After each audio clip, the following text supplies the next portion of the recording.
Hello. Welcome, everyone. I hope that you all rested well since we last spoke. I went to bed around 3 in the morning, I think, which was wild. I am a bit of a night owl, but I tend to go to bed a little bit earlier than that. So that is the true power of Star Rail.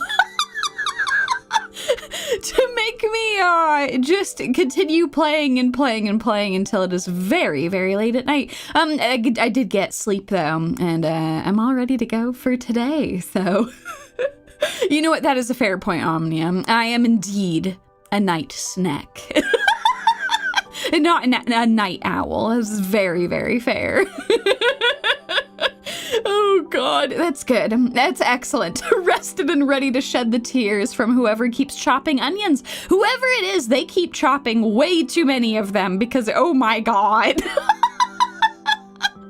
I woke up and I looked in the mirror and I was like, oh, my God. My eyes are puffy from crying so much yesterday. But I don't know, man. It's just, the story has been absolutely incredible. So when we last left off, we had just learned that while we were like in between the end of our battle with Irontomb and waking up and getting to bid farewell for now to our wonderful Chrysos air friends, Cyrene went on an adventure by herself, and it seems like it's a final adventure. The one where she is going to become the Foolie of Amphoreus. So, oh God, I can already feel the tears welling up in my eyes.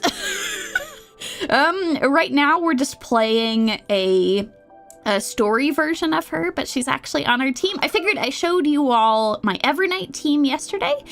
Today I'm gonna put her on my Casterus, Cypher, and Luocha team, and we'll just go and cast ripples through the memories of Amphoreus. Oh man.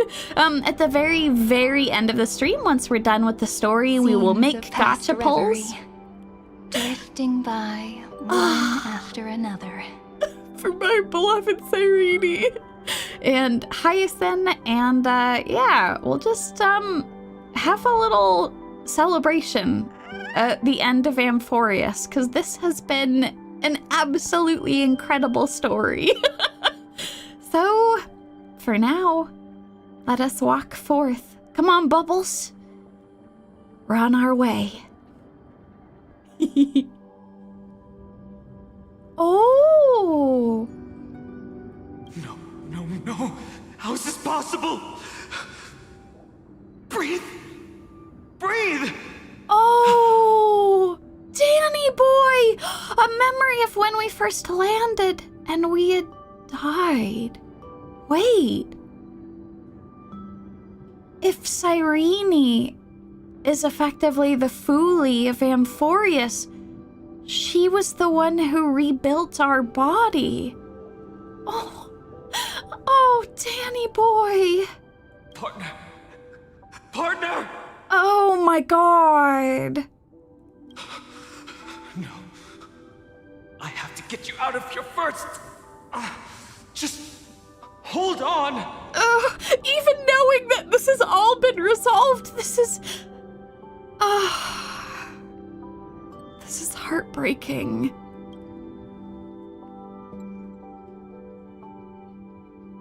Remember? That pale dawn breaking through the endless night? The spear of strife nearly claimed her life. And it was you, you, playing God, who cradled her body with your gentle gaze. Oh, Cyrene! Then, before Ornyx's altar... Oh, such a splendid memory. Sky Father, are you watching? Even the Titan of Time mistook you for someone else. Oh. I never imagined there was a hidden truth behind our first meeting. The first time was also the last time I saw you, friend. Oh. Let the ripples of causality spread. Look back to the moment we first met. Ma'am.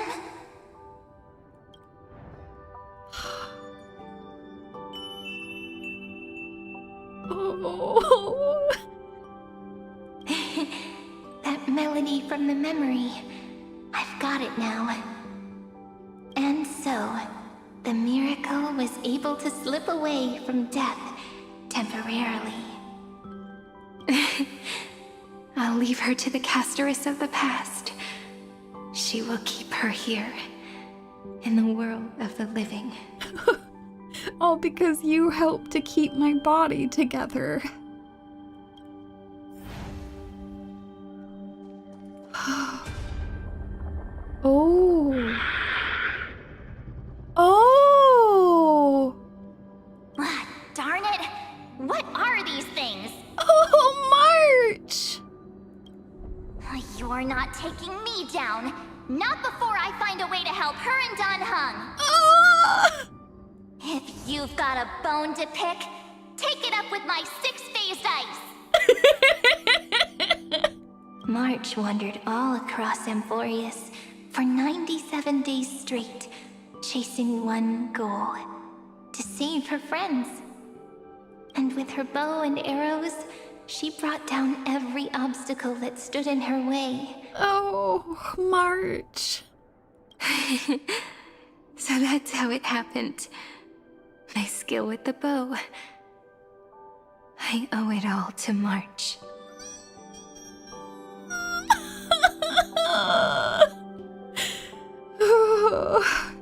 Let the ripples of causality spread. Remember the bow and arrows.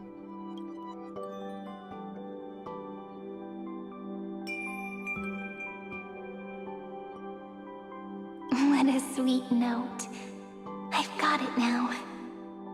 And so, in a memory from the past, you inherited March's mastery of the bow. Oh. And that arrow bearing golden flames will streak across the stars in the future, becoming a glimmer of hope for the cosmos.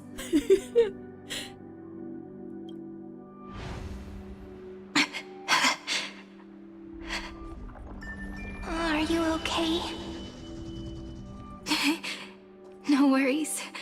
I'm just a little tired from all the walking. Oh, Cyrene. You really need to work out more. God damn it, Peach. Oh. She's over here barely able to hold back tears.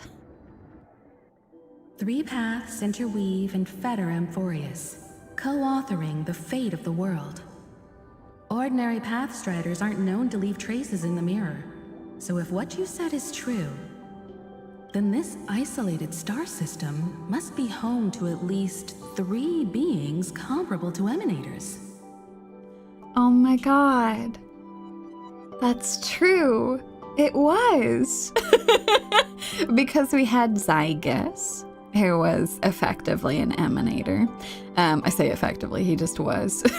I don't want to call him an emanator of the erudition, but I guess that's the closest to it.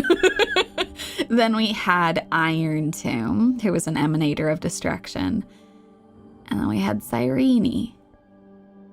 I would even go as far as to say, eons themselves. Ah, Black Swan. How accurate. Oh. To gain the favor of the stars for Amphoreus, the Remembrance sent a call for help to the cosmos. But the obstruction from the scepter was far too strong. Even the gods could do nothing more than send a fleeting mimetic being to someone who walked the same path. Thankfully, Miss Black Swan caught that fleeting moment. Oh! That's how Black Swan knew to come to Amphoreus? Was because Cyrene was able to reach her for a brief moment, sending out a distress signal that Black Swan picked up on, so we actually showed up. Let the ripples of causality spread. Light up the Garden of Recollection's mirror. Wow! Though, that signal drew some unpleasant attention as well. It's okay, we dealt with the garden. It's fine. I'm sure they got way too excited because they're like, oh, a remembrance signal coming from Amphoreus. Oh my god. General Cat. Black Swan picked up the phone, unlike Boot Hill. Boot Hill and Rappa just catching strays out here. Oh, wow. Yeah, exactly. This is why Black Swan insisted we go to Amphoreus. Because Cyrene reached out and she heard. Looking back now, it was all worth it. No kidding. Even if the garden also picked up on it, we were still able to take care of everything. The cosmos showed us a kinder face. Thankfully, she has a different understanding of the remembrance. Ooh, talking about Evernight. Miss Evernight once said that the remembrance wasn't looking after Amphoreus, but rather scheming and preparing to devour the paths. Her deduction was perfectly logical, but she failed to account for what the humans in this story could achieve. With humans in quotations. Maybe I have a scheme of my own. A scheme that will bring happiness to everyone. Oh, Cyrene. Thank God Black Swan heard her call. Please keep helping them. And the others in the future too, Miss Black Swan. Wonderful. Yeah, I don't blame Evernight for misevaluating the situation because to an extent what she's saying is true of the garden itself, right? Because the garden cultists definitely had a different plan. They had a different vision of what they wanted Amphoreus to be, but the remembrance in Amphoreus was always Cyrene. She was always here to help. Oh. Looking back on the past really does wear down the mind. And wears out the body, too.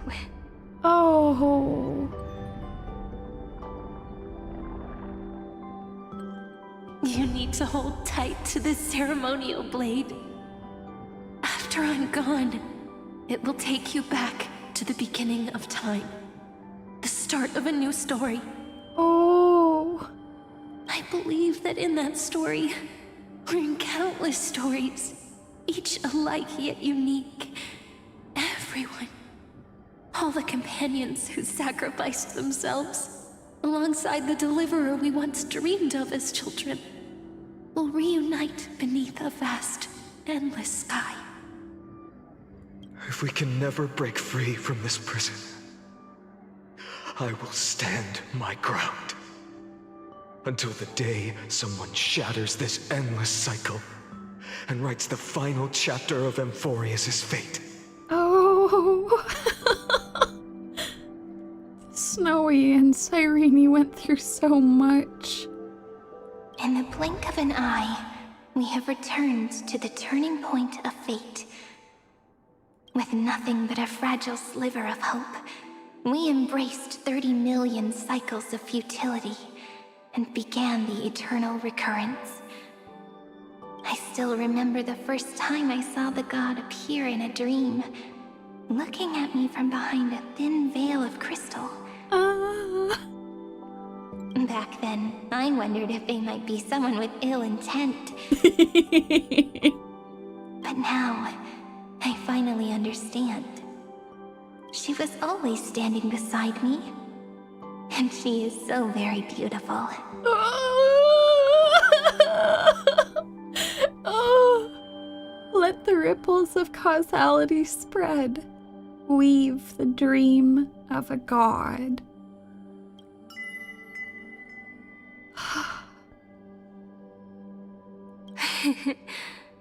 Causality really is a force that cannot be stopped. Even if I wanted to leave a few more words for Cyrene, it seems I no longer can. After all, you still have to leave behind your final consciousness and plant the very first seed. I remember what you once said. When a god sheds a tear, the thing reflected in the ripples must be the most beautiful thing in the world. But do you know what Amphoreus saw when its heart was born? The first thing it saw was a name. Parsing object information. 093. 093. Looks like you figured it out. Sometimes, all it takes is a change in perspective to reveal something truly unexpected. Don't you agree? That's right. Turn these numbers upside down, and you'll see a beautiful eternity. Something we believe in. The ego. Oh.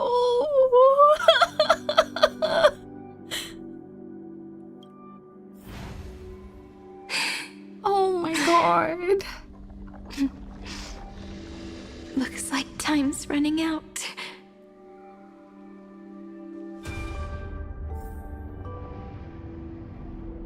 I want to protect everyone in the village.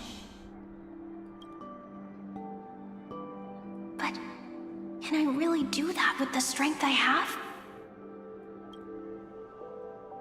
Oh. I shouldn't think too much. Better finish the farm work Dad left me first. Precious little Finan. The hero within has been by our side since we were little. Finan has always been strong, but without that faint glimmer of hope lingering in his mind, would the weight of fate and endless recurrence finally break him? If only someone could place even a sliver of hope inside his heart. Oh! He would hold on and keep going. That was Cyrene too? Oh my god! Oh! She has been with us all this time. Being so kind and helpful and full of hope, trying to push everyone forward. Yes, just a single spark. And he would guard that fragile light until it turned into a blazing sun. Oh. I no longer have the strength to make the hero within look like her. Oh, and that's right! I thought they were just being metaphorical that the hero within looked like me. But it's because Cyrene made that so. God damn it!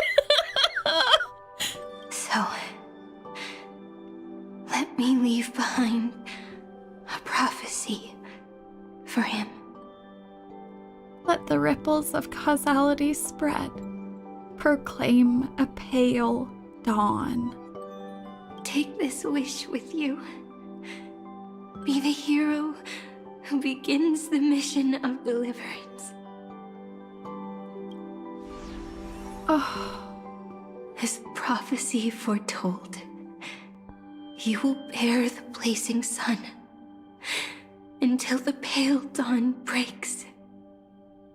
Continue onward, bearing this world upon your shoulders until the ashen hero, the nameless deliverer, ushers in the dawn.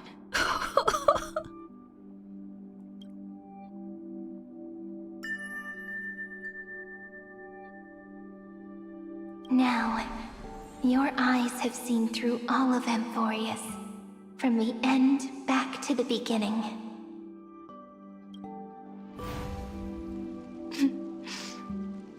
Looks like time's running out. The first ripple was where it all began for me. 1, 2, 3, 4, 5, 6, 7. I thought they were just musical notes scattered aimlessly throughout memory. But they had already become part of this world. No matter how Amphoreus came to be, right now it feels so gentle. As I return to where I came from, it wants to play for me once more that melody from when we first met. A simple but beautiful melody.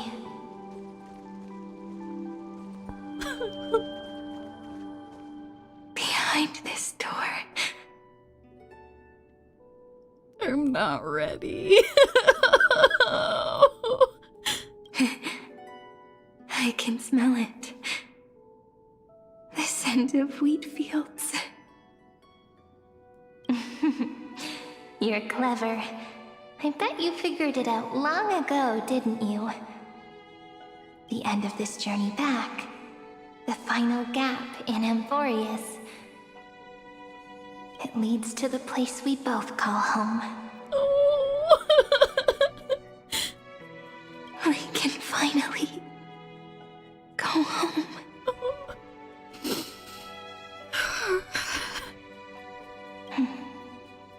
Are you ready? I'm not.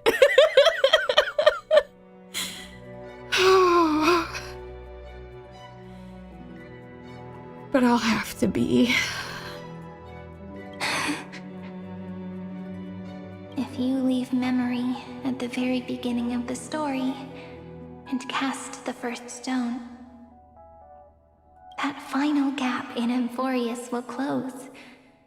The causal loop of Amphoreus will become a fixed point in the stars.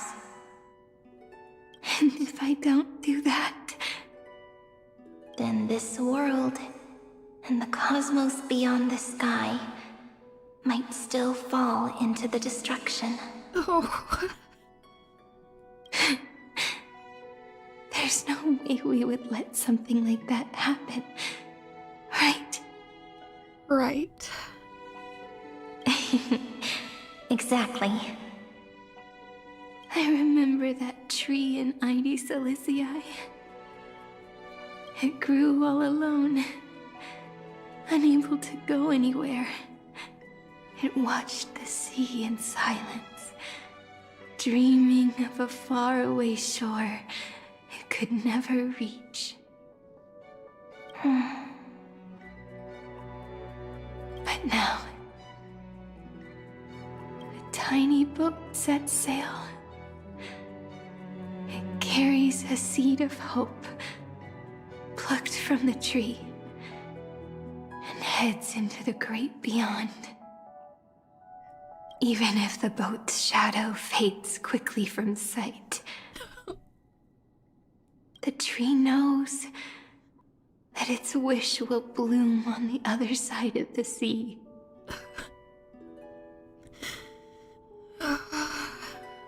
Cyrene. In that moment, It must feel happiness, right? I think so. The way you brought it up, now I kind of miss that tree too. Come on, let's go home together. Take it with us, back to the sacrament courtyard. Let it become Remembrance's anchor, tying together the times we knew so well.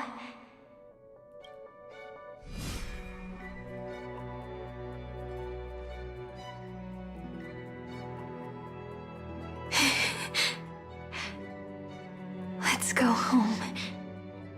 Together. I'm so glad they get to be together at the end of all of this. Let the ripples of causality spread, return to the girl's homeland. That final note. Right. It's been with me all this time.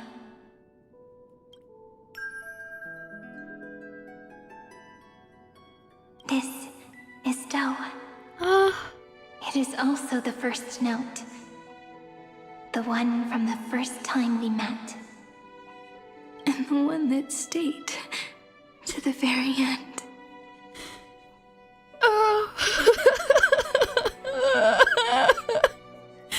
I can't keep getting away with this, man. That's so beautiful. Heidi Silicii. The place where it all began. It's like time itself has stopped. And the breeze and the sound of the waves never seem to rest. We've made it. The sacrament courtyard. Yes, you did. This is the place where we first picked up the ceremonial blade. And where we first began writing journals. Oh. Now, the journey through memory has reached its end. Once the anchor is placed, what awaits us is 30 million lifetimes of reunion. Looping again and again. Endless farewells. Cyrene. Do, re, mi, fa, sol, la, ti. And with them, endless encounters. Ti, la, sol, fa, mi, re, do.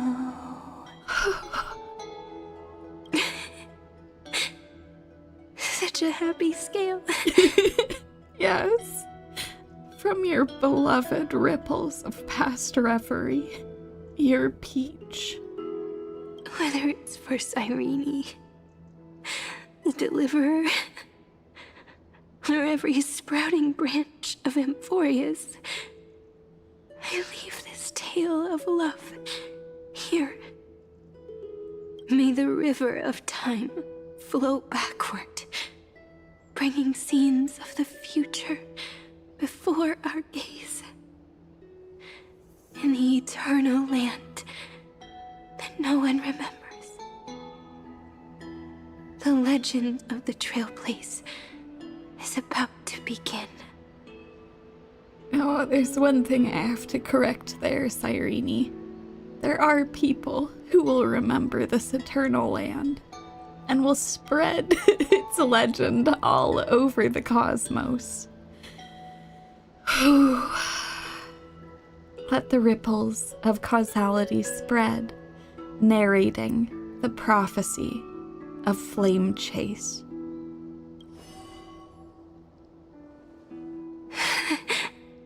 Is it all over now? My mind and my memories.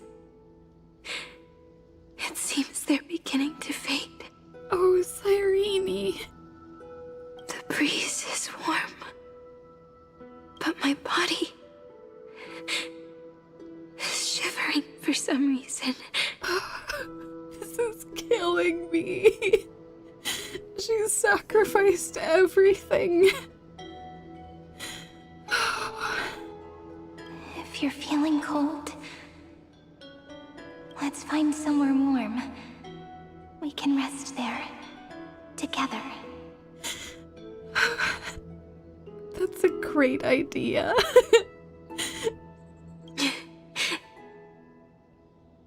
Somewhere warm. I know just the spot. 405. 504. 093. 365. 432. 252. 496. 720. 618. 600. 216. 945. All of the numbers of all the Chrysos heirs.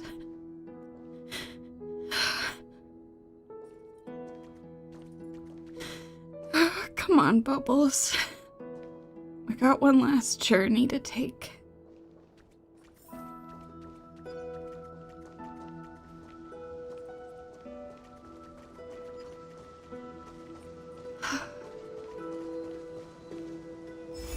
Treehouse. Saridra. March 7th. Dunhound. Oh. They're resting in the clearing together. Electra. Hyacinthia. Caslana. Anaxagoras. Aglaya. Midemos. Castorus. Cyphera. Cyrene. And you. Look. Everything is already as we've written.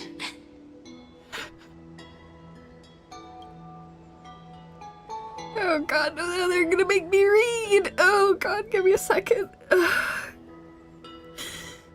the tears won't stop.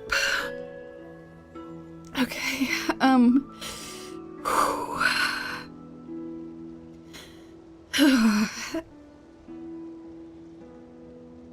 okay.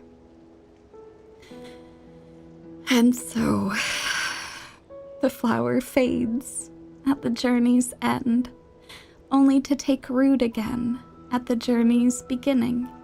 It leaves love as yesterday's conclusion. When people see that ending of love, they set out on the flame chase journey. And those who chase the flame, in turn, let the flower bloom anew tomorrow. Causality comes full circle in this line. Or, more poetically, the pen is laid to rest. Within the light cone, all is fated. You ask fate, what is divinity? And she says, look how beautiful you are.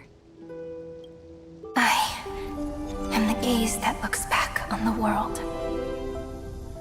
How fortunate we are. In this cycle of cause and effect, humanity never looks to the gods for guidance. The ones who pick up the pen and write miracles again and again are always ourselves.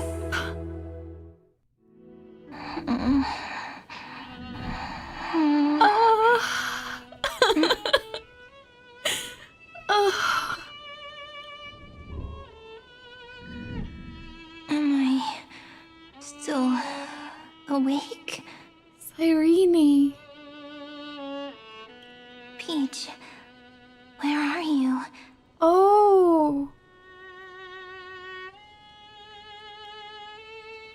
Are you still here? Oh.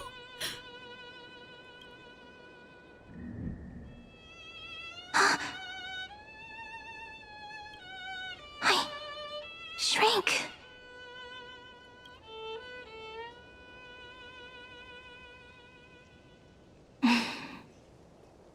So that's how it works.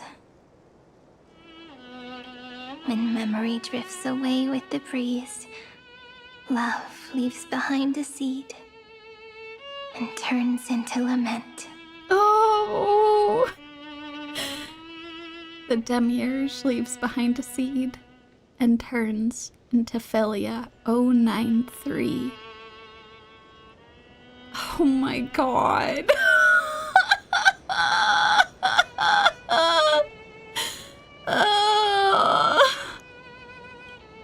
Demiurge, Cyrene, Mem. Back again to the first, Philia 093. Oh my god. It has come full circle. The loop is complete. I always do have my charm. That you do, Cyrene. God damn it, of course the planet of eternal loops would do this to us. God damn it. The final ripple nourished the great tree. And from it grew a single pink peach.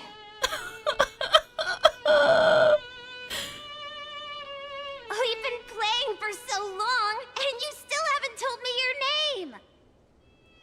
I've told you so many times already. You're just forgetful. My name is Livia. Livia. If you forget again, I won't tell you next time. Livia. Got it. Then you have to remember mine, too. I'm... Piso. I always remember.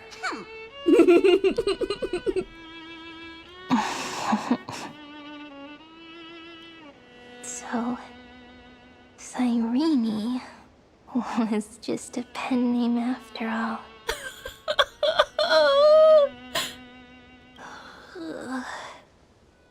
So sleepy. That drowsy little fairy barged into my mind again. The last of my memories are slipping away. I wonder what this world will look like when I wake up again.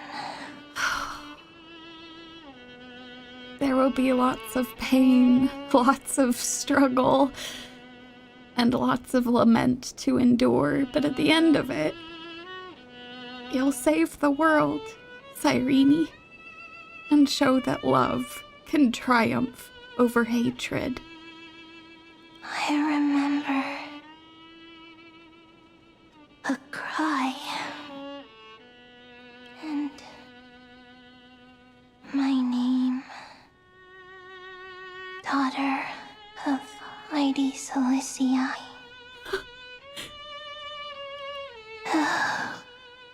We...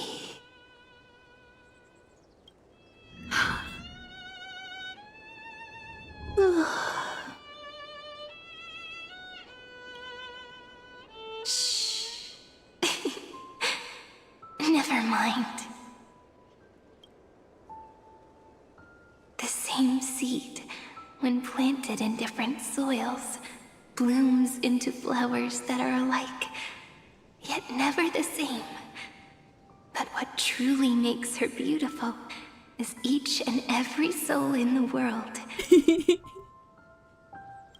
No matter what form liking takes, it is still precious love, and I will accept it gratefully and return it with joy.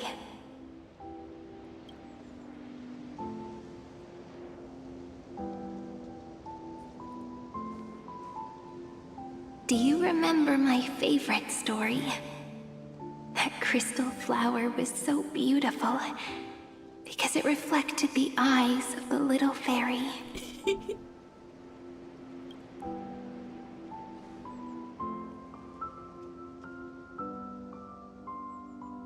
The stars across the cosmos will know I am the fairy who wrote, as I've written, together with you.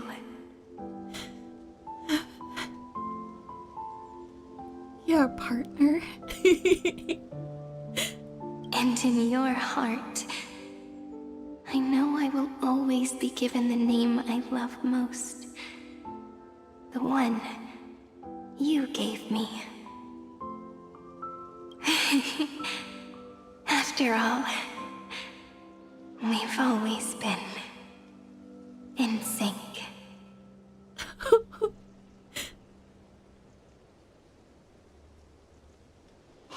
Hey, don't rush! Oh, sorry, March.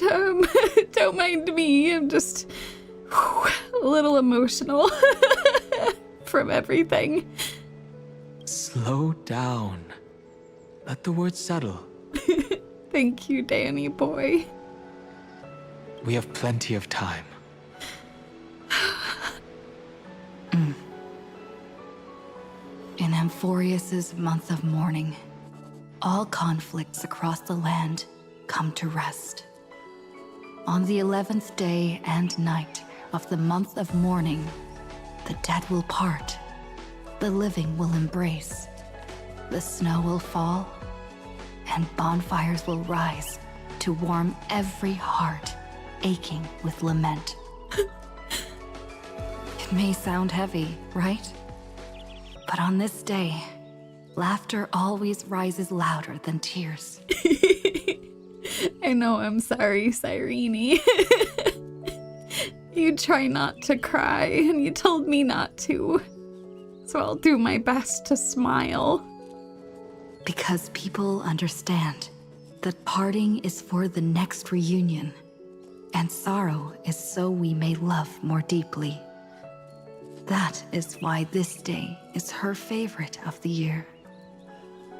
Under the same sky, across 8 phases of the moon, 13 heroes composed an epic together. 1 plus 8 plus 13 equals 2 11s. Would it feel more fitting if the rest were written in Miss Cyrene's voice? That's a wonderful idea, March. Agreed. Danny boy approves. Let's do it. Then, we'll add 1. A 1 like none that has come before. A 1 that blazes new trails. I make this wish.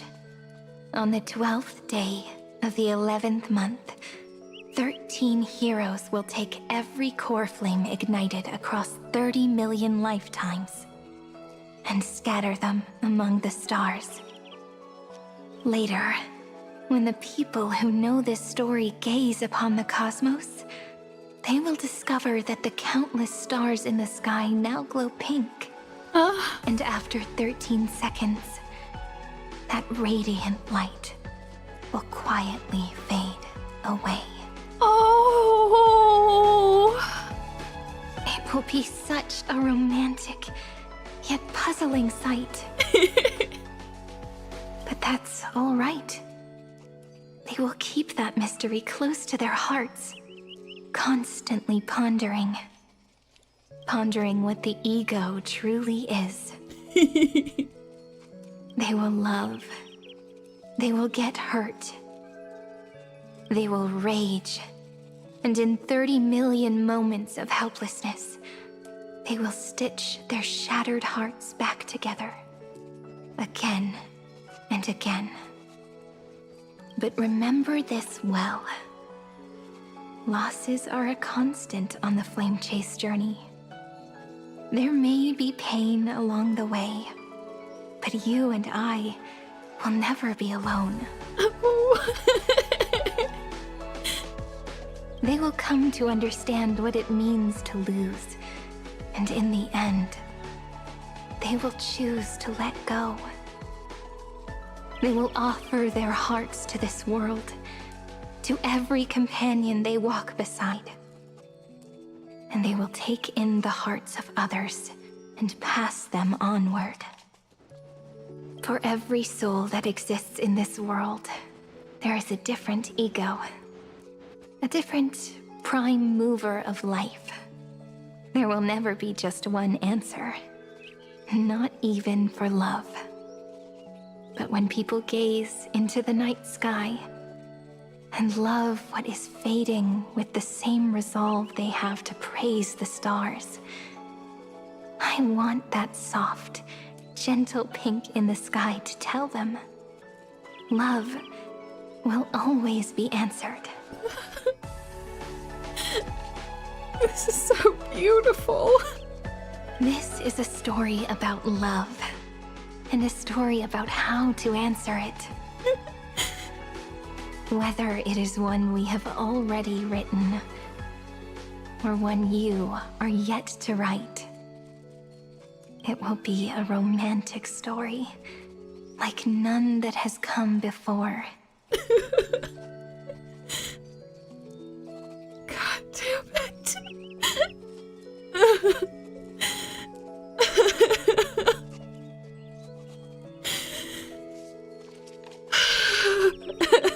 It's beautiful. You think so too, right? Of course. Of course. Oh. And a romantic story deserves an ending that is free and complete. Ah. When every clue and thread has found its end, and the weight of the pen is no longer constrained. Pour the spirit of trailblazing into it, and end this tale with the most pure and romantic period.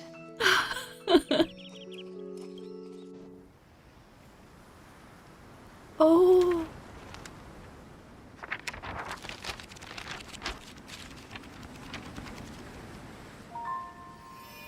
Light, sky, sea, stars, seeds, flowers, birds, hope, and love. Such words of beauty were how I first imagined the world. For as long as I can remember, I've used them to tell the stories of Amphoreus. Ah. And now, this is the last one. A story about tomorrow. Dedicated to you. Oh.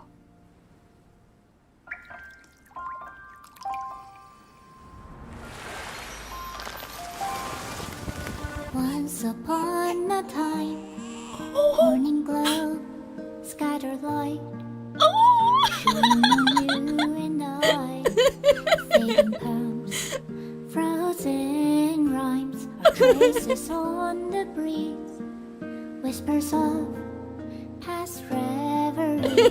Please let me linger for now, enveloped in your sound. Love on the pages, the ink our stories penned. No matter how it ends, I'll do it all again. Oh, stay true, blossom as spring renews, dreaming colors every hue. Tomorrow's eyes to tomorrow's life, while walking step beside you. So stay stay true. The winter's rhyme anew, woven memories are blue. Like a melody, sing a song of reverie.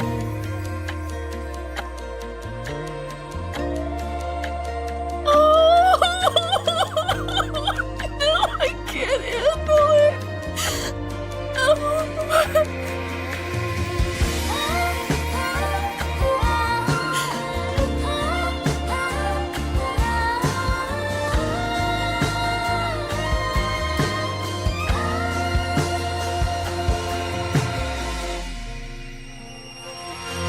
Please stay true. Cherish your memory. Go with love, your hearts, your tears, rivers flow. As gardens grow, I hope you bloom in beauty. See you soon. After the end of time, in the mountain frozen rime.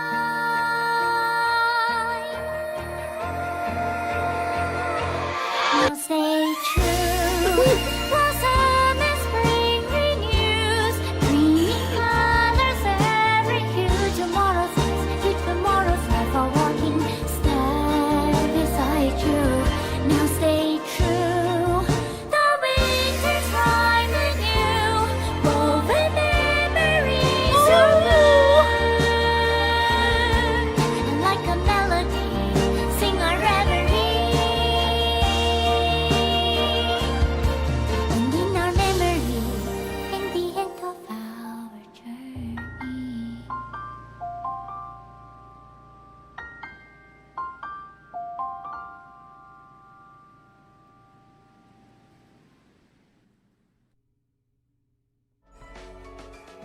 Oh my god.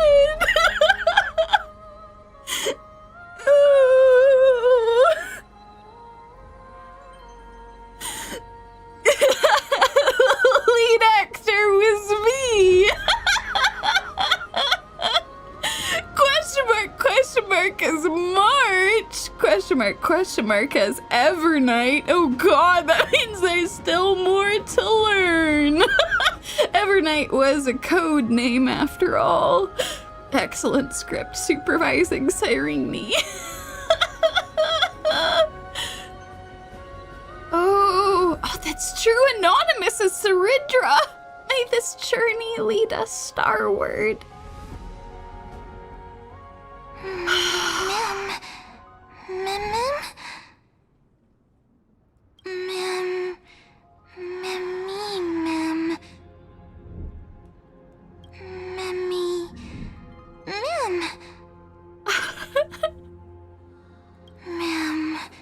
Oh, ma'am.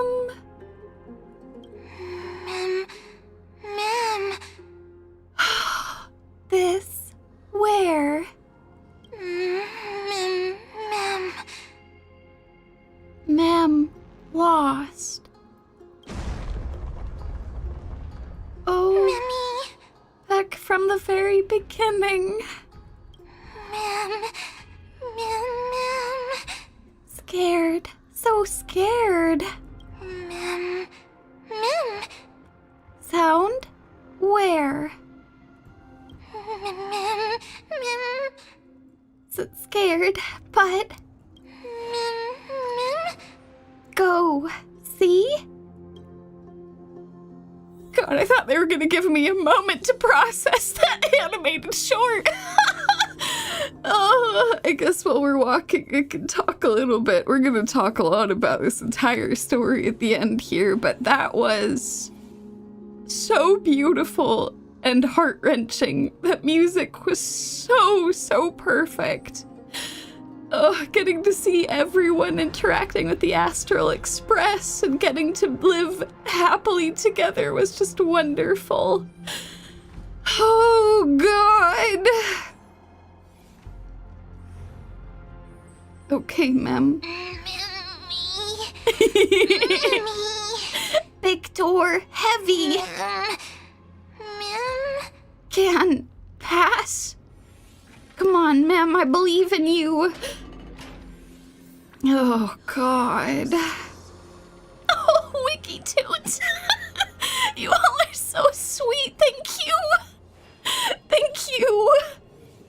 damn it. The tears just won't stop. They just won't stop. It's just a constant flow. Path broken. Help. Time.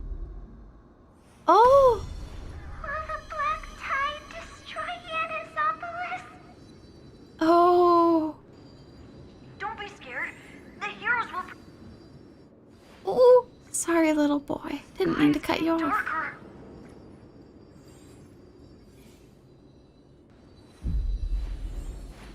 Oh.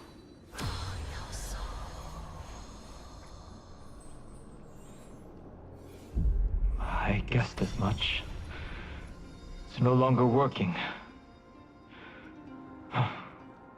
Looks like it's just the two of us out here now. Oh. Mem. Someone behind the door. Ah. Ah. Mimi. Big door. Moving. Mem. Quiet, Mem. Ah. Let's find someplace safe to set up a base of operations first. This statue and the buildings we've seen so far point to a civilization here on Amphoreus. Very astute, Danny boy. We can only hope that they're not hostile toward outsiders. I just realized this is the first time that I'm listening to him with his voice. I did so much Yumie hung for a while. This is so wonderful. Mem? I've reunited with you so many times, and every time feels like the first time we met. Each time, love breaks through the stubborn cycles and takes flight toward a pink tomorrow.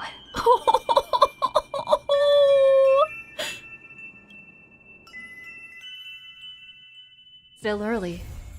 Where to now? Oh my god.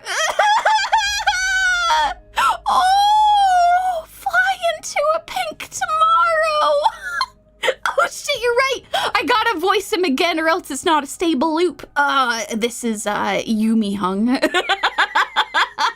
Speaking to you all, even though my voice sounded different in this loop, the loop is definitely still complete. No need to worry about Irontomb.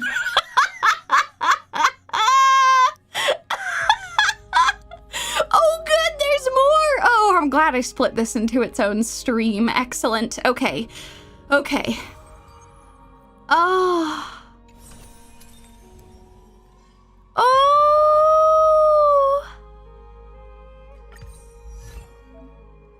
Oh my god, bonus ability unlocked. Oh. Hold on, I want to see. What does it do? Take me up there.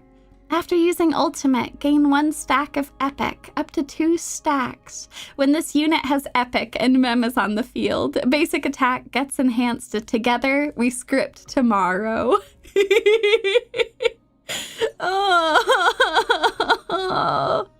Oh my god. Yeah, no, it's true. Cyrene's shadow got added to the splash art for this. Oh my god.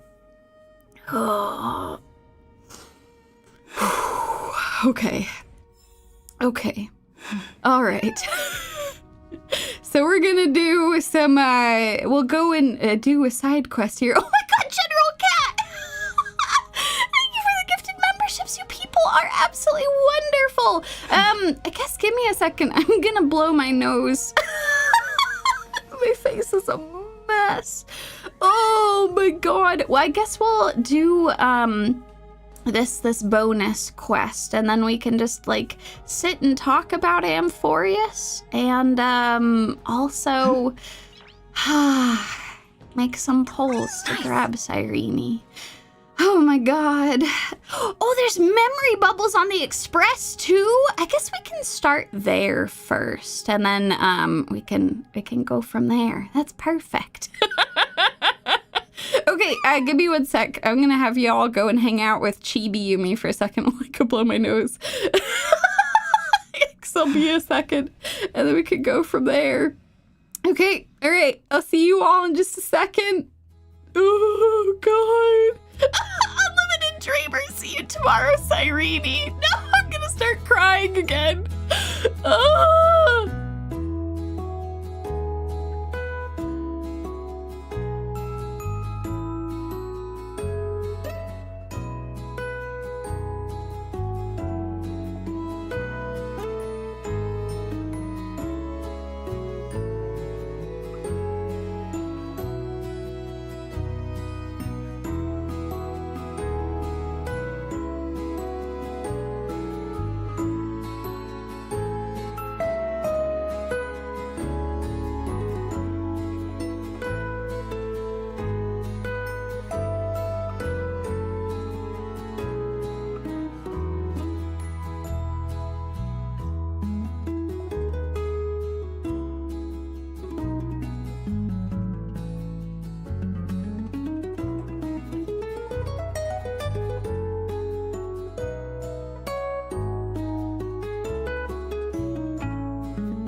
Well, nose has been blown, eyes are still very teary. I don't know if I'm gonna be able to fix that one. I might just be like intermittently crying for a bit. Oh God. Okay, so I think what we're gonna do is let's go check out the memory bubbles. And then I saw that we have some more as I've written, so we'll go and check that out. Oh my God. Okay. Alrighty. Okay. Yeah, no, for real. That hurts from the tears. Holy shit. Okay. We'll just be talking through as I process all of this, but I know that it's a meme to to blame Xianzhou for all this. But I am so unbelievably impressed with him and his writing team, because it's not just him, right? Like, he's like the lead, like, creative, like, force behind like a lot of this world building, but it takes a team, an army of people. A whole Astral Express and more of folks to put something like this together, to make sure that all of the different components work well, that, like, especially with a time loop like this, that's so difficult to actually tie up all of the ends to it, to make sure that everything has been explained, that you haven't forgotten anything, that it all, like, makes sense when you put it all together, and that's just unbelievable. Frankly, unbelievable. At the end of this, I hope that they go. I'm sure that they're so busy preparing for everything that's coming up next, but I so earnestly hope that they have just an enormous party to celebrate after this.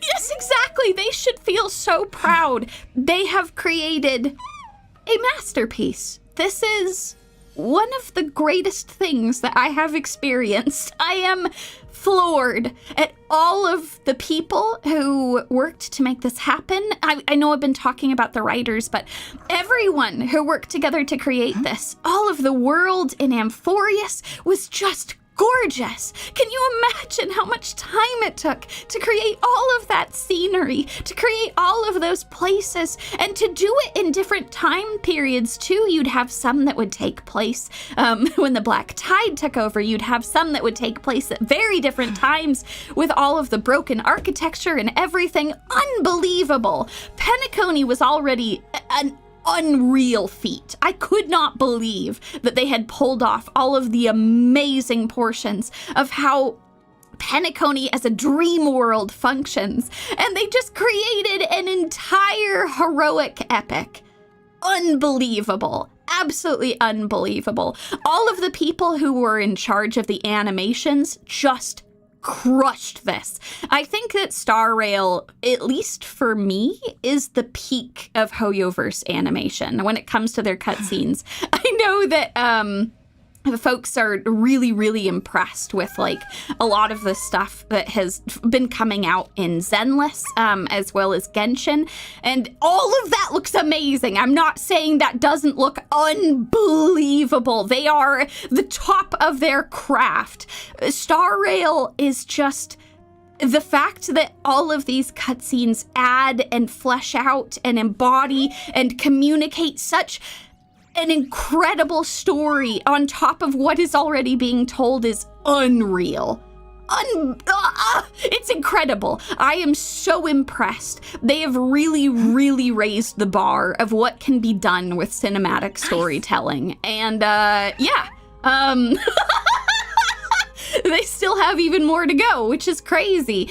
And of course, I would be remiss if I did not also very, very emphatically praise all of the voice actors. Holy shit, they did such an amazing job.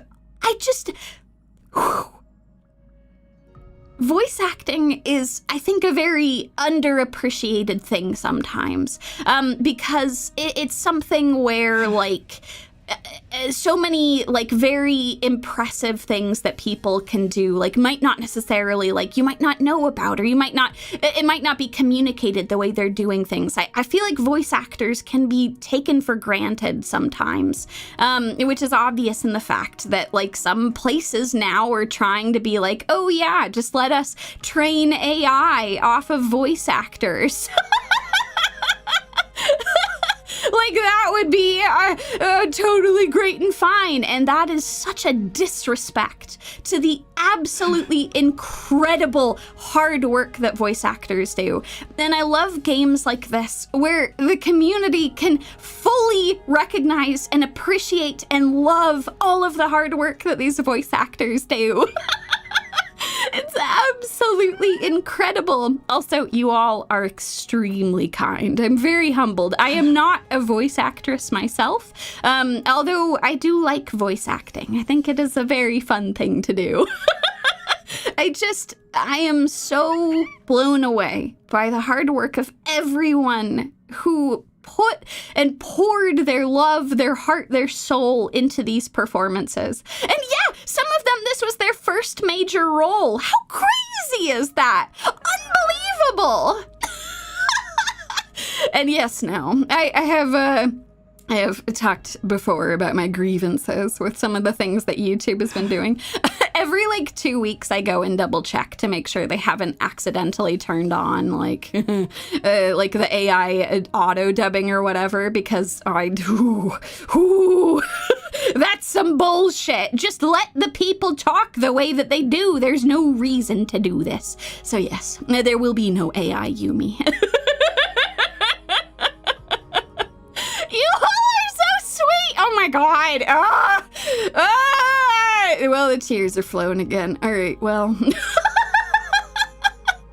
Y'all are absolutely incredible. Yeah, no, thankfully there's a place in your YouTube settings where you can just turn off all AI dubbing, which I have done so. And I go back and double check. Which is super annoying. Yeah, no, the fact that viewers have no control over that is kind of insane. I don't know. It's a stupid thing they're doing. And I hope that they quickly realize it's dumb and they get rid of it. Nice. Oh, man. And last, but certainly not least, the music team for this game. Oh my god! All of the composers who create these unbelievable scores that stick with you. I will just have the music from this game stuck in my head all the time. And this is something that is just a constant across all of Hoyoverse's games is that they're, all of the people who create their music are just absolutely incredible, and they have hired and worked with so many talented musicians. The amount of people that they have worked with just for Amphoreus is crazy. They also have done that for every single planet we've gone to. It's crazy. Oh God, yes, no, the concert next year will be incredible. I feel like music is another one of those things that can sometimes get underappreciated, because you kind of think of it as like, I think it can be easy to think of it as just like background noise, you know? And I'm really, really, really happy that Hoyoverse has like, I don't know, they've managed to like bring together a community of people who just like adores so many of the aspects of the production of an epic like this, you know? Like, it makes me so happy seeing people get so excited about the music and talking about how impactful it is to them and how much they listen to it and re-listen to it. They go check out all of the artists who are involved with this because they love their work. It's just, that's wonderful. It's so wonderful. That is probably one of my favorite memes. Is that Hoyo is a music company that makes great games as well. Oh my God. Yeah, I think that Amphoreus has just like, I didn't know how they were going to top Penacony, if I'm being completely honest. Penacony was so incredible, and like they have somehow managed to create an actual epic. A tale of heroes. It's incredible. And this is not to say if Penacony is your favorite, if Belobog is your favorite, if the Xianzhou, if the space station is your favorite, that is wonderful. Amphoreus is my favorite. Absolutely wonderful. Oh, actually, yeah, speaking of what's happening next, that was another secret reason why I showed off that Myriad Celestia at the beginning of the last stream, is because next patch, we're returning to Penacony to tie up some loose ends, which I'm very, very happy about. So in the Myriad Celestia, when they were talking about all the different possible paths that could have happened if we didn't come to Amphoreus, they also mentioned that they were going to be swinging by to see us after Penacony wraps up. And I suspect that we might be seeing them all soon. Yeah, in particular, just as like a general idea of what exactly it is they're going to be wrapping up. For one thing, we know that something is going down with the family, because the family was not able to directly talk with us ahead of Amphoreus. So something is happening there. Robin was able to help a little bit with us, but the rest of the family wasn't. So I suspect that some trouble has beset our beloved Penacony. And yeah, the drip marketing that they did for the character who is going to show up next patch is one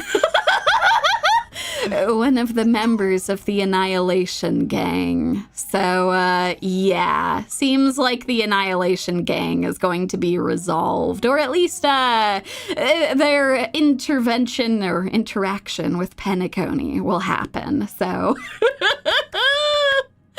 oh God. Yeah, no, let's hope that let's hope Selenova stays far away from Penacony. That would be wonderful.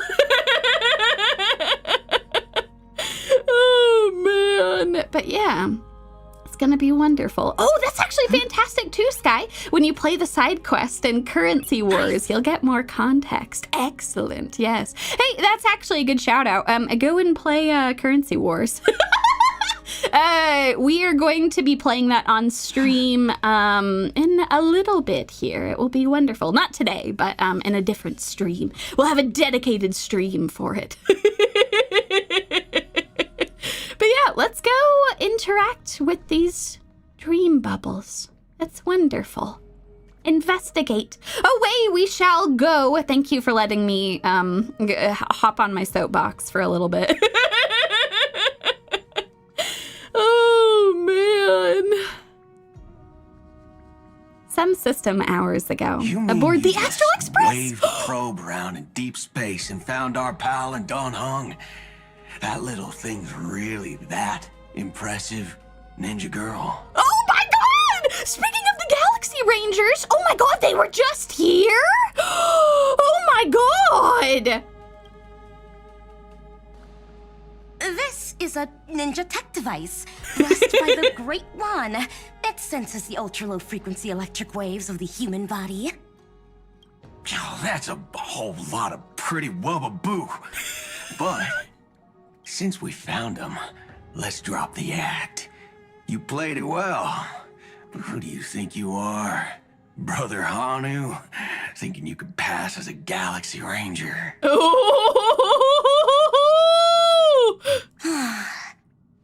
Oh god, wrap a question mark!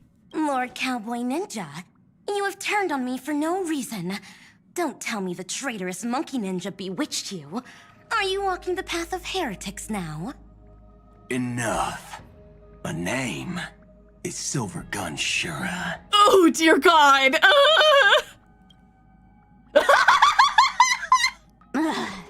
This is why I hate putting over-the-top characters into the script. Damn it, Sparkle! I was gonna say, you're playing with your own life there, god damn. You and this mysterious ninja girl. Both of you are impossible to play. Director Sparkle doesn't care for mad men. Cut the chatter. What's your real reason for being here? Come on. What bad intentions could a masked fool possibly have? Just here to watch a show. Shuffle a few cards. My two prized actors were drifting through space for ages, and you all couldn't find them. What choice did I have but to come myself? Otherwise, who's going to share the stage with me? Who?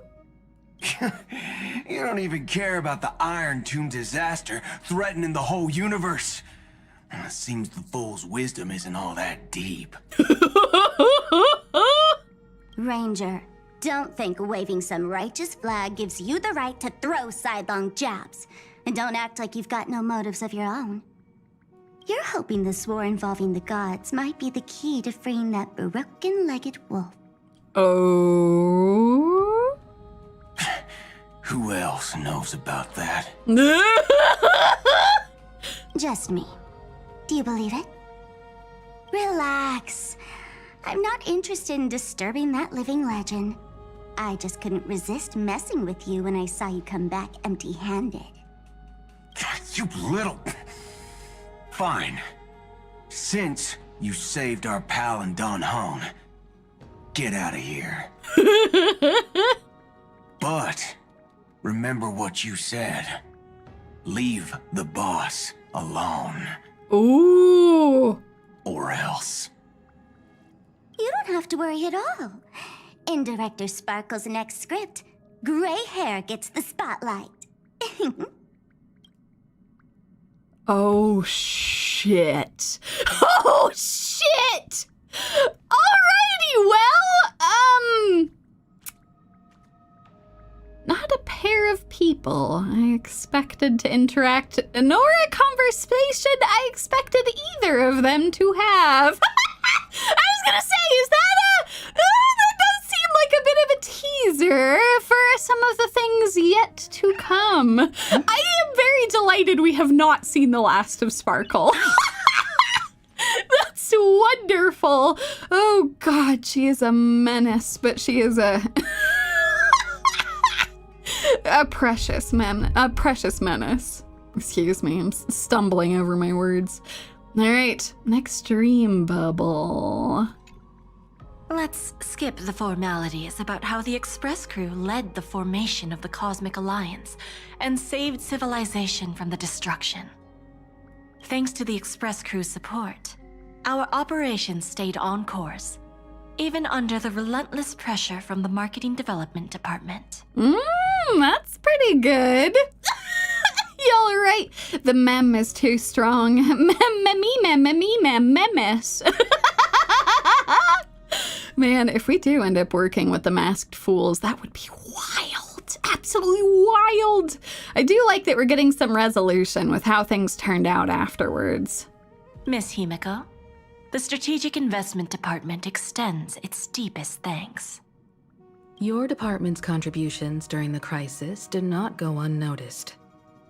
But besides disaster relief and holding the line, you've had your hands full with something else too, haven't you? Indeed. The Cosmic Alliance's victory this time has revealed something truly precious. A glimpse of what united civilizations can accomplish in the face of destruction. Our department is summarizing key lessons from this campaign. If another crisis of this scale appears on the horizon, we intend to have a system ready to respond. Ooh. If the IPC can take the lead in establishing a true frontline against the destruction, it will bring hope to every civilization. Of course. That still hinges on continued support from the Astral Express. Once the Irontomb matter is settled, we will be in touch again, Miss Himiko. Oh, dear God. Oh, Himiko is very good at, like, weaving through the politics of all of these different factions that we have to work with. God damn. Okay. Terrifying. All right, next bubble. Come here, Bubbles. General Jing Yuan, it's been too long. Did Miss Fuxuan return safely? Well, she almost had a near-death experience this time. The Omniscia foresaw Irontomb's obliterating strike. It also told me there was no avoiding it, no surviving it. Oh. Yet in that exact moment, the Seer strategist sent a message. The empty fortune has cracked open, and fate can now be decided. Then we lost contact. Ooh. Alas, always so cryptic. Your brilliant senior soarer never says anything plainly. Left me pacing all night. Poor Xingyuan. Oh, everything has worked out in the end, though. Stop lying, General.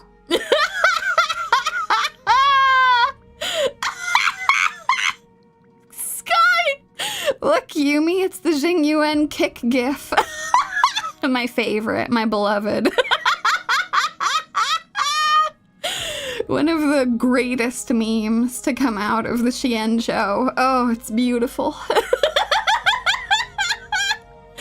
Oh, man. Oh, Twilight Inari. That is a very interesting point. What if this is part of Elio's plan? And Alofu, we gain the power to summon the entire alliance when the time is needed. And now we've been allowed the chance of a united alliance with the IPC too.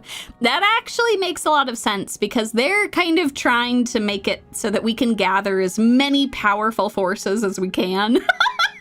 To join with us in whatever final battle we'll be participating in. Oh boy. No need to be upset, Master Diviner. Cryptic talk comes with the territory of being a general. Oh God. IPC, sorry. All we can spare is Scott. Oh, damn. The worst outcome. He's still bitter from losing the the Holy Grail War. The soldiers of the Xianzhou stood firm in this battle amidst overwhelming odds. Their courage and sacrifice deserve recognition. And it just so happens that the golden blood of ruin the Alliance needs is in the Nameless's hands. It was taken by the hero Kazlana of Amphoreus at the cost of his life, directly from Nanook themselves. Ooh. Though Kazlana is no longer part of this world, that kid can still reach a fragment of his memory. Yes, and hopefully one day I'll find a place where they can all live again. Perhaps Kazlana would be willing to entrust the golden blood to an ally. who went to great lengths for Amphoreus. Yeah, so long as Jingliu doesn't use it to create, like, a nega force to go and take on the abundance. That's the one thing we're worried about. In that case, very well.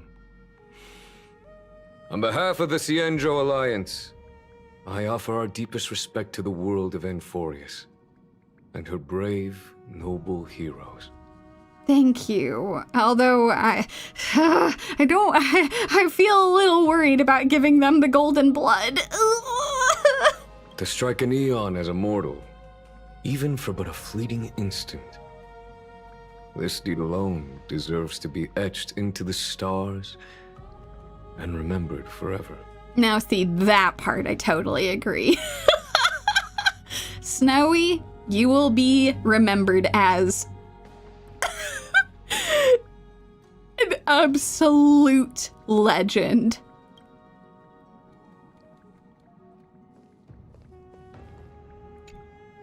Mr. Boothill, it's a relief to see you alive and well after all that bloodshed. Born tough. Though, I ought to apologize to you, Miss Himiko, for missing the Express's signal earlier. Hey, that's okay, my man. You showed up. Like, that was super nice. The soldiers of both the IPC and the Xianzhou saw the way you all fought on the front lines. Please accept my sincere thanks for the bravery the Rangers showed. Oh. No need for thanks, Miss Himiko. I ain't the leader of the pack. Didn't bring many along. Most of those who showed up for this fight have a personal score to settle with the destruction. That's why they fought like they had nothing to lose. The Express crew owes you and Miss Rappa a special thanks for retrieving her and Don Hung after the battle. Oh my god! Boot Hill and Rappa did show up! And they helped rescue us! Oh my god. Oh my god. Fantastic, because we were just floating in space afterwards. That was how they got us back! The Galaxy Rangers went and found our train car just floating in space and brought us back. With the scepter put out of commission, there was a lot of chaos across the Amphoreus segmentum. Even with signal tracking, finding them was no simple task. Yeah, maybe her ninjutsu really is the real deal. Speaking of which, where is Miss Rappa? Yeah, about that, Himiko. Don't worry, she's gone to help the other Rangers. I'll pass on the Astral Express's message to her. Sly Boot Hill. Are there any more bubbles? If I go to the other train cars, will there be other ones? I want to go find the bubbles. Are there? Oh, hi, this bubble. Hello, beloved bubble. Are there any more? Can I go say hi to my friends? Can I go see them? Danny boy? Danny boy, are you here? Damn it. Out again. No, there's no more. No. And her room is finally back to normal. God. Wonderful. This is amazing. I know March isn't frozen. Oh. Yeah, I'll probably return. How much lore is on the radio? It's been a really long time since I've... There might be too much to go through. We might have to return to that one in a little bit. But I think for now what we're gonna do is we'll make our way back over here real quick. And then I think... Okay, yeah, let me go hunt through. Yeah, if I can find... Okay, the side quest is on the final map of Amphoreus. Okay. Check the bead and the table outside March's room. Let's go see.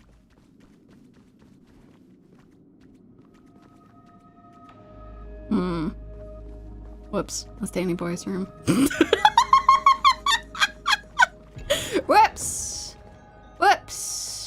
That's so dope. Yeah, right. I guess I'll collect this first. Artist Trailblazing Diary. Oh, this is wonderful. All the places that she's checked out. Okay, I'll have to read that later. It's been a little while since I checked that out. Okay, so we're gonna, oh, whoops. Wrong game. Okay, let's go to our map real quick. Let's see. So you're saying it's the bottom of the map list. Okay.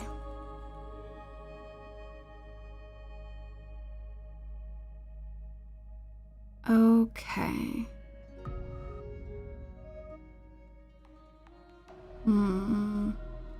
That's what I thought. Okay, it is the Exotail. It's at the top. All right. Let's go roll up. Okay, excellent. All right, thank you all. Like, sometimes it's hard to navigate through all these, so. Yep, and I see it right here. Okay, excellent. We will go there. Perfect, thank y'all. Perfect.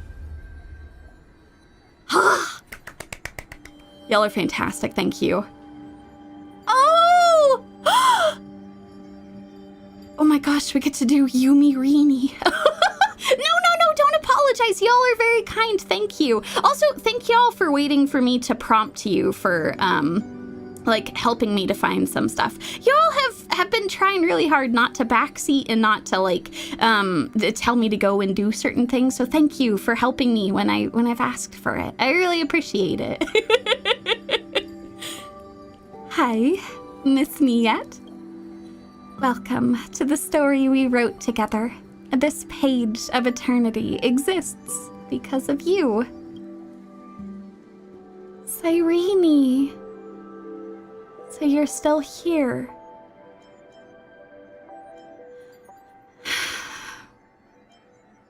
Does this mean you can stay with us? The young girl smiled faintly. She had foreseen that at this moment you would hesitate, sigh, or pose a question. A moment later, you too regained your senses.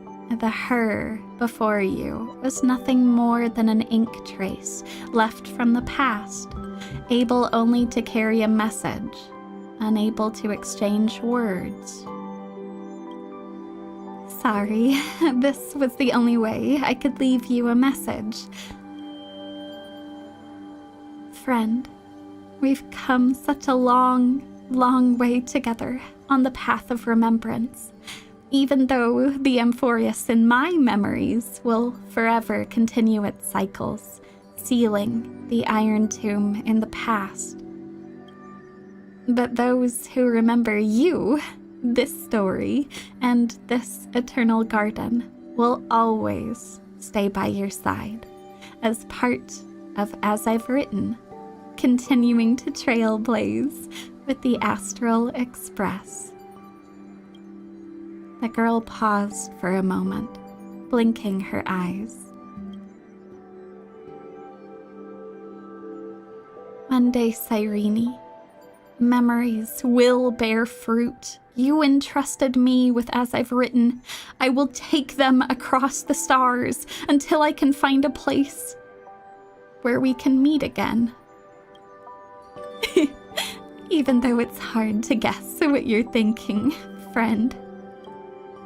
A heartfelt thank you would surely make the little flower in your heart bloom, right? Thank you, Yumie. Oh, that's right. If you have time, can you please visit me in that little village in the memory? Oh, who knows? I might have prepared a little pink present for you. Oh! Oh!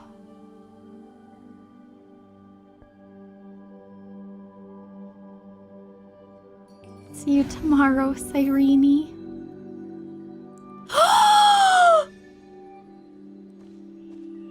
They can't get away with this! They can't get away with this! Oh, look at all of them. Oh my god. Hey, Castorus, have you ever tried putting your hair up in a bun? Or braiding your bangs? Putting my hair up in a bun? I haven't tried that before. Your hair is so pretty. I imagine it'll fit you perfectly. Back in Idonia, I always saw you sitting aside as you watched the children groom each other's hair after evening prayers. So, I'd always wondered, would you like to give it a try too? Oh, my dear sister also loves to doll up. She's someone who takes pride in her appearance and decorates her hair with fresh flowers every day. Little Polixia, I don't do it every day. So this is who you really are, Castorus. I wish I could change my hairstyle too. Maybe a little bun on the side would be pretty fun. Come to think of it, ever since I became Idonia's Maiden of War, I've been styling my own hair most of the time. After all, it's not easy to trouble others to help me with that. Lady Aglaya has helped me groom up a few times before, but I wouldn't want my trivial wishes to put her in harm's way. Oh, but now, Castorus, everything is different. And you know, I could have helped you back then if you'd asked. I suppose we didn't realize for a while that I was dead. But everything's different now. You could ask her. Indeed, this was all thanks to your efforts as well. I'm truly grateful to you. The curse has been dispelled. Now you can freely fulfill your wish without a worry in the world. No matter how small that wish may be, this is exactly how I wanted to see you. We can style your hair differently every day. I learned quite a few ways at the Idonia Temple. You stumble through your prayers, but when it comes to these trivial details, you've got a photographic memory. Lady Amunet. As punishment, you'll have to go braid your sister Castorus's hair. Yay! Huh? Thank you all. Let's start with braids. I'll do the left side. Well then, I'll take the right side. Wait, what am I supposed to do then? I suppose I'll cheer you guys on. Partner, I'm sorry you had to witness this. Don't apologize, it's wonderful. Oh my god. This is wonderful. Let me make sure, I'm actually gonna go pull this up. Let me go as I've written navigate. Okay, just to make sure that I don't miss anyone. Ah, Crateros! And Cartonus and everyone! Grandpa Crateros, please tell us again about your showdown with the late king. You deflected the late king's spear tip with your shield, then thrust your own spear straight at his throat. Yeah, that's the move. Could you show it to us one more time? Bards always love to embellish their tales. Give me a break, kids. I'm not as spry as I used to be. Oh gosh, Crateros. How do I do Crateros? Or not Crateros, sorry, Cartonus. I probably will give him some reverb. Crateros, too modest you are. Slack off. you've never done all these years. Yeah, I want to learn more skills so that when I grow up, I can be just like you, a king's aegis worth 100 fighters. The Ultiman is quite popular. Well, kiddo, if you want to grow up like Krateros, you need to drink more goat milk. All right, kids, stand up straight and answer me. Why do you want to become warriors? My parents always said, children of Kremnos are born with honed blades, destined to wield the blade and die by it. Besides, we genuinely love figuring out new moves and practicing with weapons. Like is quite a broad term, isn't it? Kids, could you tell me what truly interests you about becoming a warrior? I love looking at the murals depicting the heroes of Era Chrysia. I often use charcoal to doodle and draw on the stone bricks myself. I love the sound of clashing weapons, all that clanging and clattering. It's as crisp as rainfall. Dimitri, are you interested in learning to paint? Marcius, how about trying the water lyre? I'll put in a good word for you with Karpos and Missia. Mimi, I love watching the blacksmith shop. Every time the hammer hits the iron, sparks fly everywhere. It's so much fun. Lord Cartonus, I'm afraid I'll have to trouble you to mentor this kid. Let you down. I won't. Oh my god. Krateros has come so far. This is incredible. Encouraging them not to just follow blindly as warriors, but to do what they actually want. Poor Bubbles, yeah, all right. Bubbles is just hanging out underwater. Come here, buddy. Let's get out of the water. Let's go say hi. Oh! My child! My child! Surrounded by giants! Ow! Ow! Lord Terravox, Chirana has finally caught up with you. Oh, hold on. Hey, buddy. What's up with this little chimera? I accidentally fell deep into the caverns, but Lord Terravox's voice guided me to the exit. Otherwise, Chirana would have... Kirara, my apologies with my name, would have already become one with the earth again. Awoo! Awoo! You probably remember I said, I want to let all creatures on Earth live as they please. So, why did you come back to me? Because Kirara wants to hear Lord Terravox and Lord Mountainbreaker tell stories about their past battles. I heard that back then, the Dromeses were fierce warriors. It's not just little chimeras like me. Even the mountain dwellers had to be wary of their temper.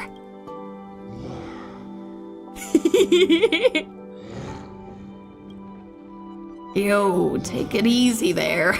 But yeah, those were some seriously blood-pumping memories. Hi, Mountain Breaker. I'm the Trailblazer. I want to listen to it too. Do you mind telling me about it? It's rare to find someone who is still interested in the history of Earth's descendants. Back then, the little chimeras raised by the mountain dwellers also had long horns and were agile chargers. During combat, the Dromeses would kick up clouds of dust at the front, obscuring the enemy's vision. Then, the little chimeras lunged from behind with a piercing charge, alongside the valiant mountain dweller vanguard. No enemy could withstand our tactical coordination. Awoo! Awoo! there's this little one howling too! Adorable! Ow! Hey, old friend, what's she getting at? You're just as lively as I saw in my memories of the Vale of Evernight. But that friend who defends the Trailblaze is quite the reserved and composed one, perhaps like how you and I used to be. No, they're actually, more in sync with each other than we ever were.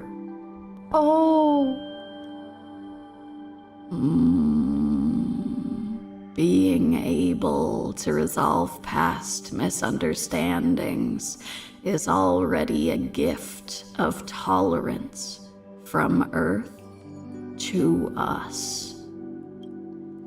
Old friend, hearing you talk about these things brings me back to the days when we fought side by side. But now, Amphoreus has no need for war anymore. This is a good thing. Haven't you and I always talked about what would happen after the war? Now that it's here, I find myself unprepared. Right now, I just want to be a dedicated Dromus caretaker, to take good care of you, and raise these little ones by washing and feeding them. This is a simple happiness we've been longing for during our battles. What a wonderful ending for them. Getting to reflect on the things that they missed, and also getting to see a better, more peaceful future. All right, Trailblazer Jr., you have fun with your uncles, okay? Y'all have a great time together. Okay, let me go see if there's anyone else here. Let me see, when I go look at the map. I'm curious if there's anyone here. So just to be super safe, I'm gonna go double check this. Is there anyone this way? I'm guessing not, but just to be safe. There are. Okay, give me a second.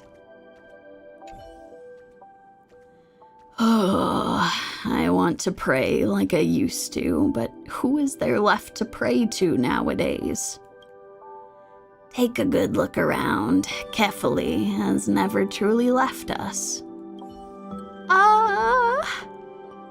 Wonderful! Oh, hello, friends! Oh, my apologies. I cannot do a British accent, so she's just gonna have a deep voice. The golden thread brings the word that a dark undercurrent is brewing in the city. We must nip it in the bud before it grows beyond our control. It's a rest day, seamstress. If you want me to work, you'll have to pay extra. When is it not a rest day for you, Cyphera? I wouldn't have called you both here if it weren't urgent. This is no trivial matter, so steel your hearts.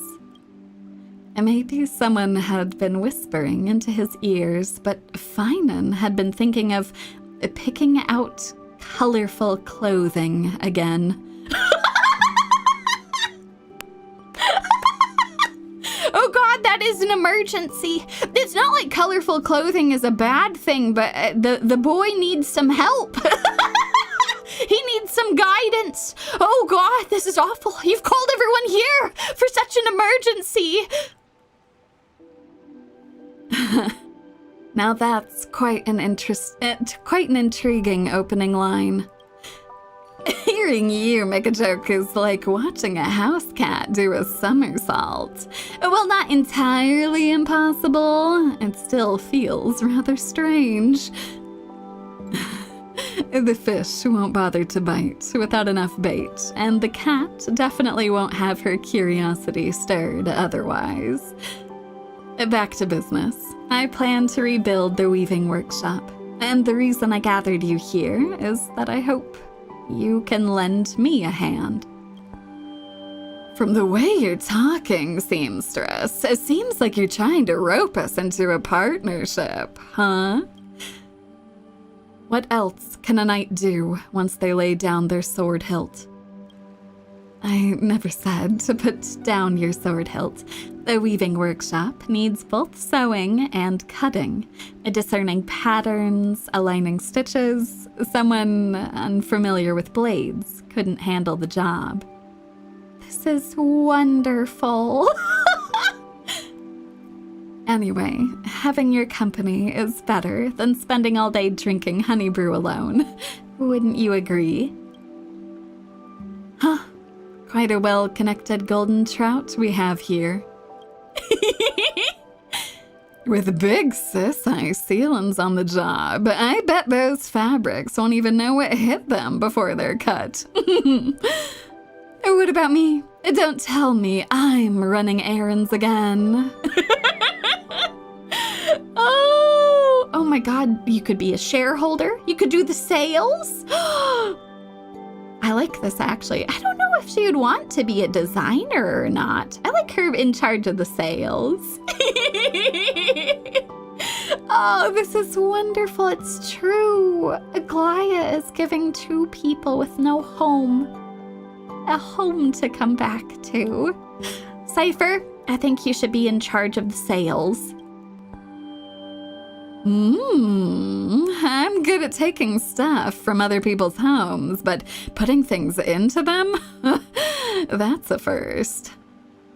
Since you all agree, I'll survey the site and then pick a date to start the work. By the way, Cyphera, you don't want to address me as a seamstress from now on. And now that you're part of the crew, you're also a seamstress. Huh? Darn it, you're setting me up! You're gonna have to call her Aggie now, Cypher. Oh, man. Oh, I can investigate this. This is a fountain crystallized with memories. You can catch faint glimpses of those past titans in the rippling water. Oh! Once I find this, I can submit this. Wonderful! Oh my gosh. Excellent. Oh, speaking of! Bow of Thought, Earth Crystal Ore, Chromnoan Steel with a touch of gold. With such peculiar materials and such quantities, let me guess, are you crafting a strategic weapon to protect the grove? Or perhaps researching cutting-edge technology from the stars? Neither. Who would have thought the great Circes would stumble over such obvious results? Master Calypso, why not prune those overly divergent thoughts of yours? Cut away the redundancies and take another careful look. Oh! Oh no, I'm crying. Is this his sister? Oh my god! Oh, give me a second. Oh god, I have to voice act for her. No! Okay, give me a second. Well, look who's putting on airs, Naxi. Shall I take a guess? A twig, shiny stone, wire, and a golden scale. Hey, Naxi, wasn't the hairpin you gave me as a kid made from these materials? Correct, but you already knew the answer. A hairpin? For real? Child of humanity, you want to use alchemy to make a hairpin? So what if I am? Don't tell me the revered Reason Titan is conservative and old-fashioned. No, child of humanity, let me put it this way. How would a Kremnoan feel if they saw their meticulously forged blade being used by a cook to mince meat? You're still quite narrow-minded. Care to guess what kind of knife the king of Kremnos, Mighty-Mos, uses when he cooks these days? I'm speechless. This is amazing. For all of the people he is told not to call him Anaxa, his own sister calls him Naxi. That's wonderful. Well, it's done. Here, take good care of it. You've got plenty of materials there. Toss one my way, too. Honestly, at first I thought you were making a nuclear bomb, but turns out it was just a hairpin. I could simply give it to you, but wouldn't it be better if you learned to craft it yourself? Even the smallest act of alchemy requires a rigorous academic approach. Here, sister, this is for you. Oh, it's so beautiful, especially that crystal in the middle of the hairpin. Oh, it's just like your eyes. Thank you, Naxi.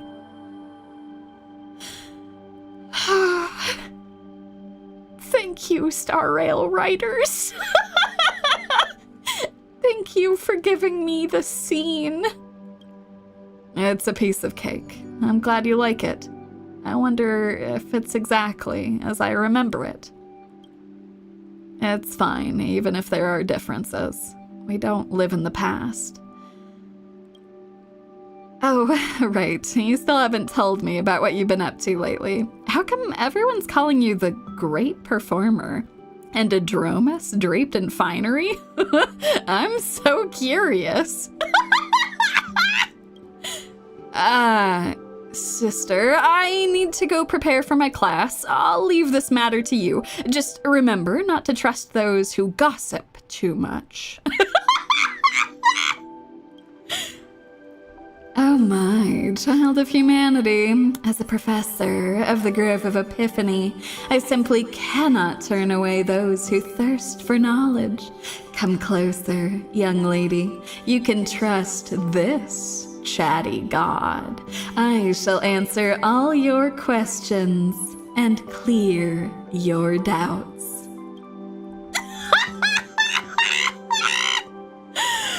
That's incredible! Holy shit! I also love them just confirming that. Mighty uses an actual, weapon for cooking as well. It's amazing. Okay, before we go to the next room, let me just make sure I didn't miss anyone in here. We have some folks over here. Oh, don't mind if I do. Free stuff is always the best.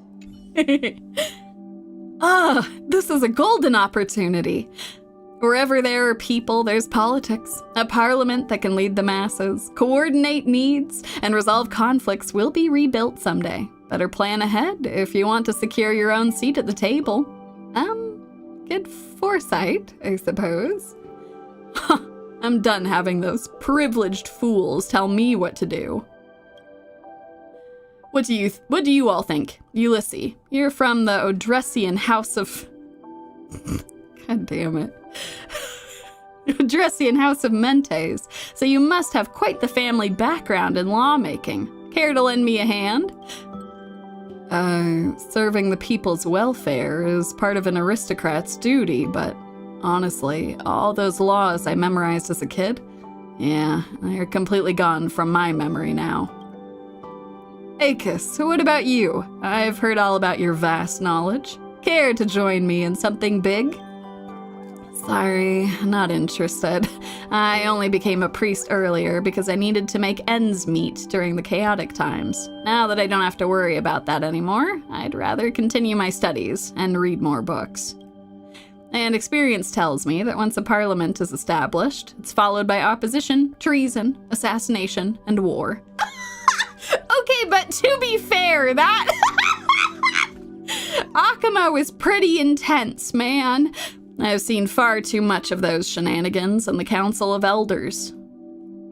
All right then, I'll take a break too. Chat with folks from other city-states, visit old friends, take strolls in the garden. Not have to worry about the dawn never coming again. Maybe this isn't so bad after all. That's fantastic.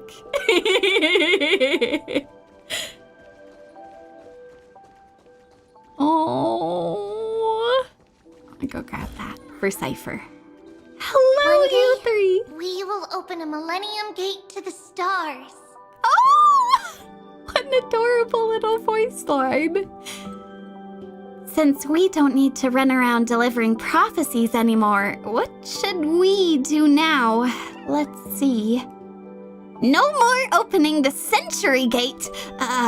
Everything feels so boring all of a sudden.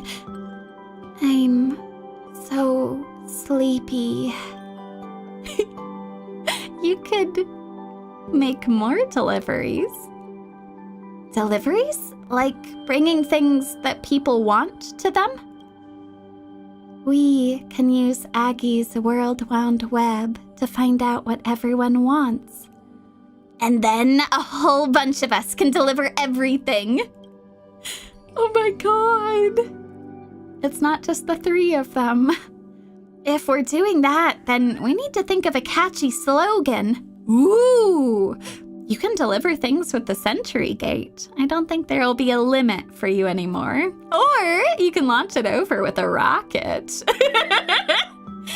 Oh, I've got one for that. Treeby lives to deliver. But that would blow up the packages. Sorry, I liked the rocket launcher. Oh, you could continue teaching. I do like all the attentive students in our classes. Maybe we could try teaching different classes. That's true, but what should we teach? Ooh. Lady Truby, I want to learn how to build rockets. Rockets? Absolutely not. That's way too dangerous.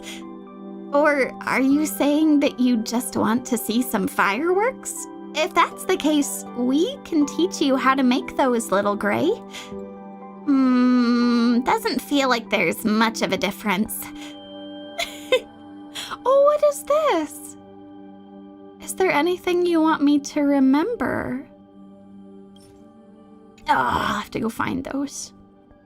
That's wonderful, though. I can go back and do that.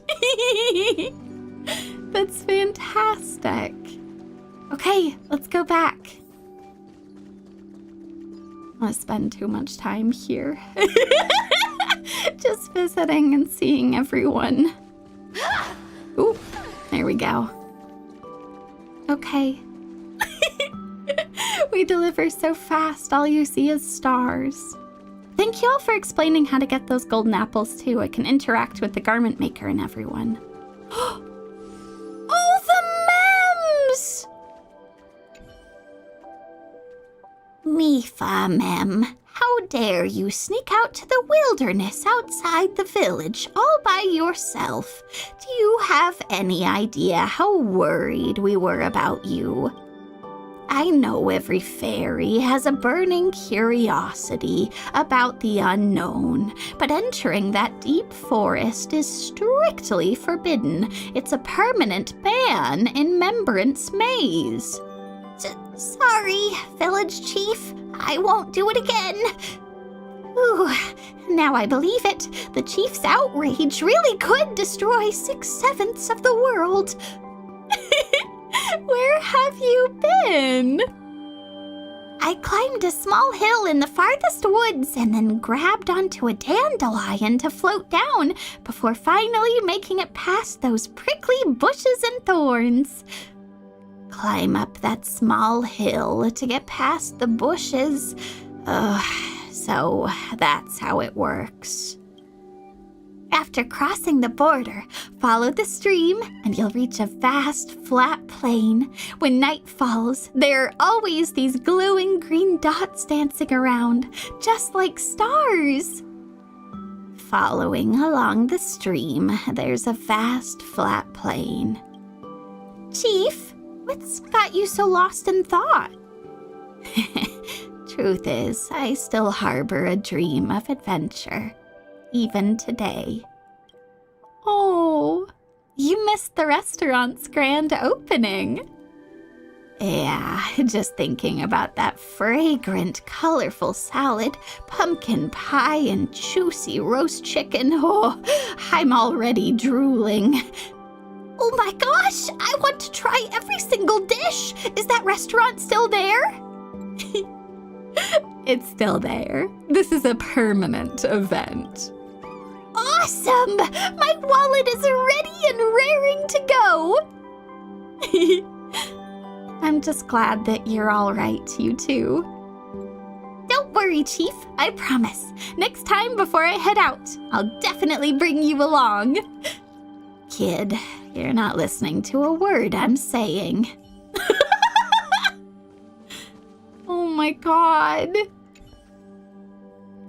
Like a honey flower carried by the wind, drifting toward a vaster world, the fairy from a tiny village has finally stepped onto a grander stage, Mem.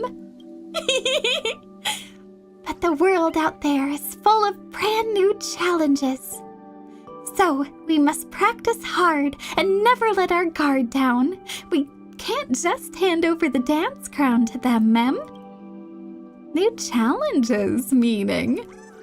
You might not know this, but out there in the world, there are peculiar-looking creatures like chimeras and baby seals and huge creatures called dromuses. They're all super popular. Hey there, customer. Who's cuter, us or them? I'd love to hear your honest opinion, Mem. I love the dromuses with all my heart. I love the chimeras with all my heart. But of course it's you, little fairies. Thanks! I feel more confident now. Otherwise, my palms would have been super sweaty before going on stage, Mem. Is the world out there fun? The world out there is just so lively. There are glowing pink flowers, enormous buildings made in ways I can't begin to guess, and guests from every corner of the world.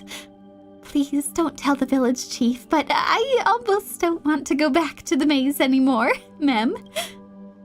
Is there anything you want me to remember? As a dancer, my answer is obvious. I hope you'll remember our mesmerizing moves, Mem. Oh, no gift associated. You just told that to me for free. Huh?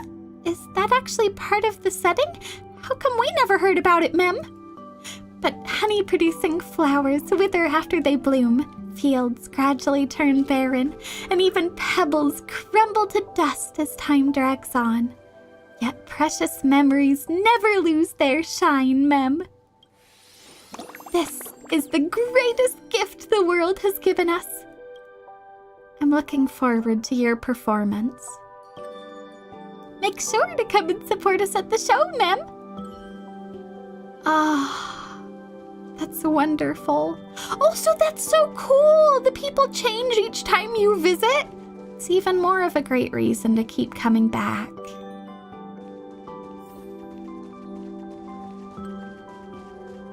Let's go, Bubbles.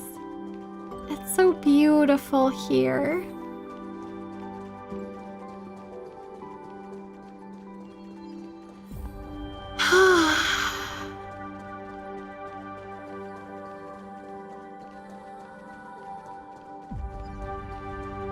Oh my god.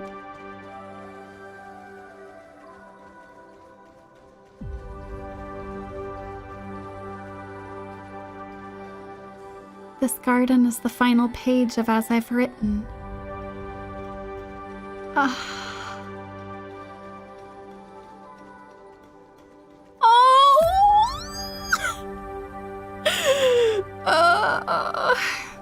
My OTP from Amphoreus. Yo, sup? Isn't this the blazing sun that is destined to rise? Isn't this the agony this world needs? Is this a duo comedy act, Amphoreus chapter? Saying stuff like that after saving the world. You do sound like an over-enthusiastic goofball. But seeing him walk over with that smirk on his face, I knew he couldn't resist taking a few jabs at me. Oh well, some things never change. I haven't had the chance to properly say, long time no see, mighty. It's been a while, Finan. I've heard that in the Holy Grail War, beyond the sky, someone's deepest wish was to return to the past Ides Elysiae. Seeing you have such an intimate reunion with your kinship, I thought the Deliverer would only have time for family from the homeland. It would only get around to greeting old friends when you had some spare time. Of course not. I saw you with Queen Gorgo and King Europon, and the scene was so heartwarming that I didn't want to disturb you. Look, I even brought honey sun cakes and great pies made by my mom, and they're just as tasty as the pomegranate goat milk from Castrum Kremnos. Next time, why not take me to visit the former King and Queen of Kremnos, and let them have a taste of Ides Elysiae's specialties? I love this so much! Oh. Didn't someone want to practice martial arts in Kremnos when he was a kid? Hey, aren't we still partners? Even though I entrusted you with my memories and wishes, there's no need to reveal everything at a time like this. Back then, my mind was filled with everyone else's wishes, while my own wish remained a complete blank. I just wanted to turn back the hands of destiny, to prevent what had yet to happen. But now, I've found meaning in the blankness, and gradually, new desires are taking shape. Being so roundabout isn't like you at all. Just tell us what you wish for directly. She is also listening. Oh, Mighty? Sorry, I want to formally tell you something. Can you take me to your library again? Oh! My library has no locks. The key was placed in your hands the moment our promise was made.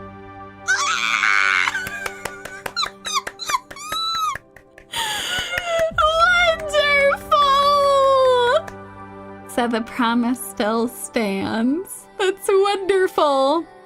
I would say that your library is invite only, but I feel like the library is a metaphor. Really? That's fantastic. Oh my god. Thank you, writers! Thank you for letting me continue to ship them! Thank you! Snowy and haughty, at the end of time. It's beautiful. Absolutely beautiful. They're even gonna go meet each other's parents! God damn, they're already at that stage! That's incredible! You see, the nebula blooms with radiance, tracing the silhouette of a garden.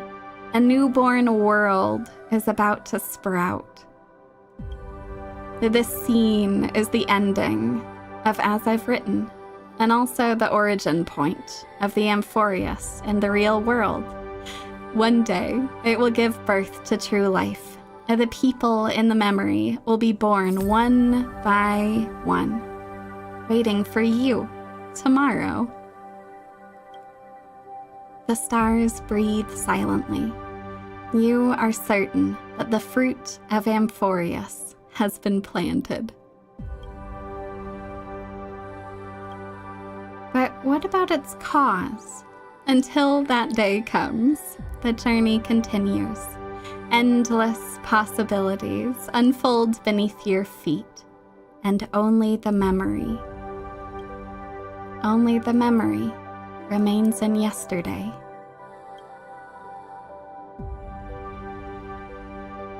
I don't want to set off alone. Perhaps there's still something I can do. You recall the promise of Trailblaze. The story of Flame Chase will echo across the stars. People will remember that Amphoreus was a brilliant, magnificent world. You think you can let more people read as I've written, preserving the memories of this world. If you do this, the causality will become more stable. You can't be certain, but you're willing to believe. So us doing this together is helping to preserve the memories of this world. What matters is that this is a promise shared between you and many others. Perhaps it's time to fulfill my promise.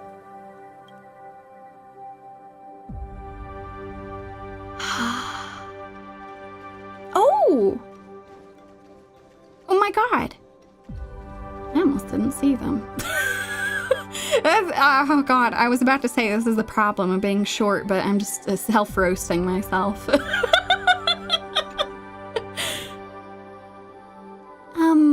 Great Imperator, I think there's something stuck on the back of your crown. Oh, then be a dear, duck's loose ends, and take it off for me. Great Imperator? Why not something cute, like Sarah? You have to be respectful to a senior of the Flame Chase. You can only use nicknames like Impy or Sari in your head. Don't say it out loud. Right, Grey? Duck's loose ends. It is a new peerage I have bestowed upon my dear, pink-haired subject. I am told she and Seneca, the Dux Brumalis, are from the same clan, descendants of the Sky City. But Dux Brumalis's words often carry the bite of frigid winter, causing much discomfort to those around her. My dear pink-haired subject is like the dappled sunlight in a spring forest. Hence her title. Oh my god, that's such a compliment to Hyacinth! What is it? Let's see. Oh, a little sticker. I wonder who is bold enough to stick this on her crown. Come on, Grey. Let's read it. Huh? It says... Share your lifetime as Chrysos heirs with me? Who wrote this? Judging by the handwriting, it's not Lady Aglaya or Lady Chibi. It shouldn't be Cassie or Mighty. They've never formally met the Great Imperator.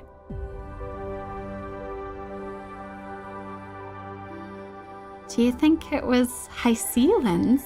Hyce? Dux Gladiorum? Our promise doesn't need to be stated in such a deliberate way. It's a real mystery, then. You know, every time I see the Great Imperator, she's by herself. Whenever Miss Hycelan's and the 4 Duxes share a toast, she's never with them either. I'm so curious. What does the Great Imperator think about when she's all alone?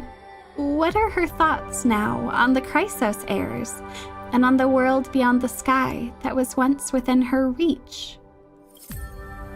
For someone with such a gentle and petite appearance, your questions are remarkably sharp and insightful. I don't mind sharing. The reason I don't drink with the Duxos is simply that a monarch must keep a clear head. One sip of Fagusa's honey brew is plenty for me. For now, any more than that is a pleasure I cannot afford. Noted. The amount of honey brew that the Great Imperator can drink is about 1/10 of what little Ika can handle. Ahem. As for the younger generation of flame chasers, it is only proper for a subject to seek an audience with their monarch, not the other way around. Oh, so I was right. The Great Imperator doesn't initiate contact. She prefers us to take the lead. How insolent. When it comes to sharp words, Dux Lucens, you're every bit the equal of Dux Brumalis. And now presenting my official Imperator observation report. Only one question left. Tell me more. My thoughts on the world beyond the sky. For that, I have the Traveler to thank. I am glad that instead of facing destruction, those countless stars were ultimately set upon a path of infinite possibilities. Now, I occasionally find myself thinking that, outside of chess, perhaps I could pick up a new hobby, like conquering the hearts of the people through music, or a honey brew showdown with little Ika. Wait a minute, I seem to have missed something. While taking stock of the possible culprits behind this sticker, did we skip over someone? Did we now? I don't think so. Not at all. Wonderful! God, we do need to see that honey brew showdown. Okay, I think that I got everyone. God, they were tricky over there on the side. Completely missed them. Oh, that's wonderful. Okay, we'll go back to Himiko and Welt, back to Space Dad and Space Mom, and then we're gonna go and visit Cyrene and Ides Elysiae. Okay. Let's go. Oh. Wait. I discussed this matter with them here. Ooh.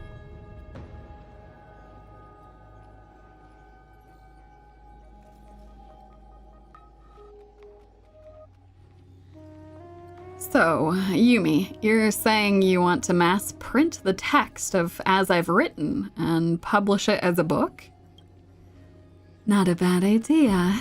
However, any publication on the Interastral Network must go through the IPC's channels. I'm not sure how they'd feel about this. Don't worry, we have allies. One way or another, they can be persuaded.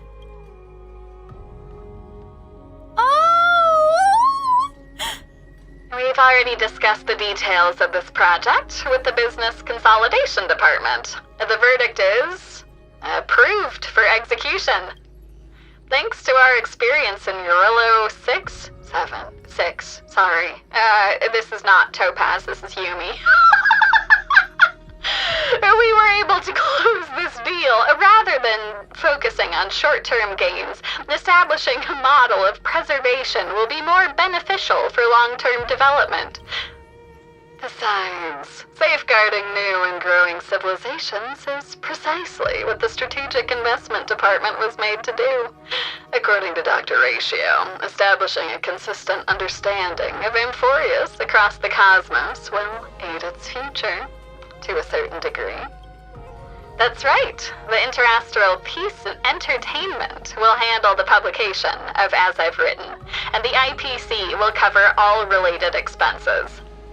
As for liaising with the various planets, we'll leave that to the Nameless.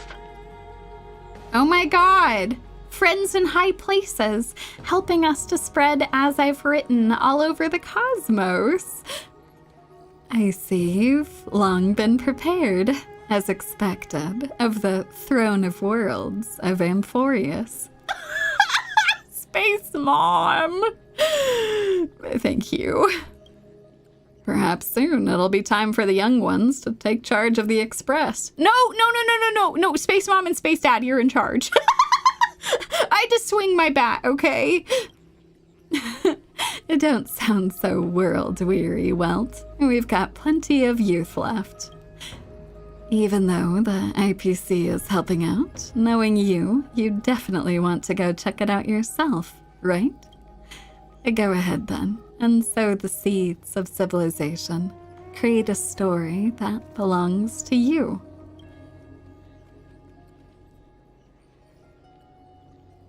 This is wonderful.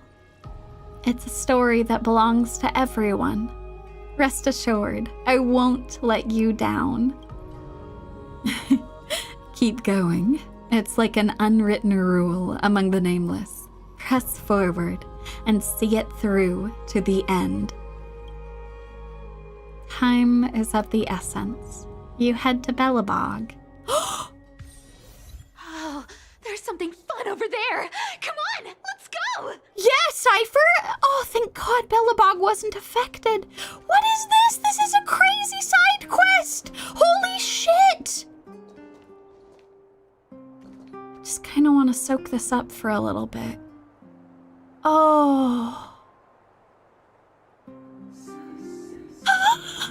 I'm gonna start crying again. It's not like I haven't been crying this whole time. This is so wonderful. Oh, don't mind if I do.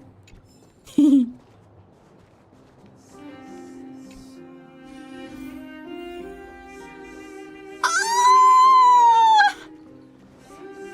No way!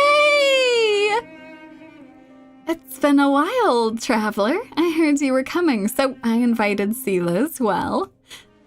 The kids at the orphanage are too scared to even go outside now because of the destruction. Never mind that. What did you want to talk about? Talk about As I've Written. You recounted the story behind As I've Written. Ah, wonderful. Do I have actually more? And the current state of Amphoreus.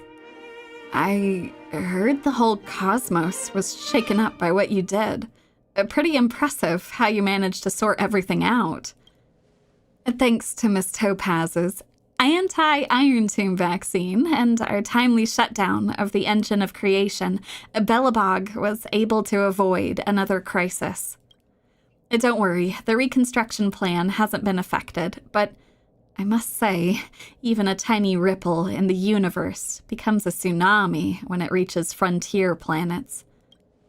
The same goes for Amphoreus. As a similarly developing civilization, we are willing to contribute to its future. Goodwill is like a torch. It can only burn brighter when it is passed on. I'm not one for fancy words, but if you need help, I'll definitely be there.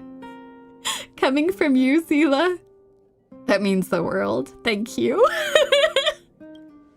Oh, right. Traveler, I've got something to ask you. Come with me later. I keep saying Traveler, I'm so sorry. This is what happens when I play. Genshin and Star Rail back to back, I'm so sorry. Trailblazer. I guess we are a traveler, though. It's fine. Could it be? Oh, what's so secretive?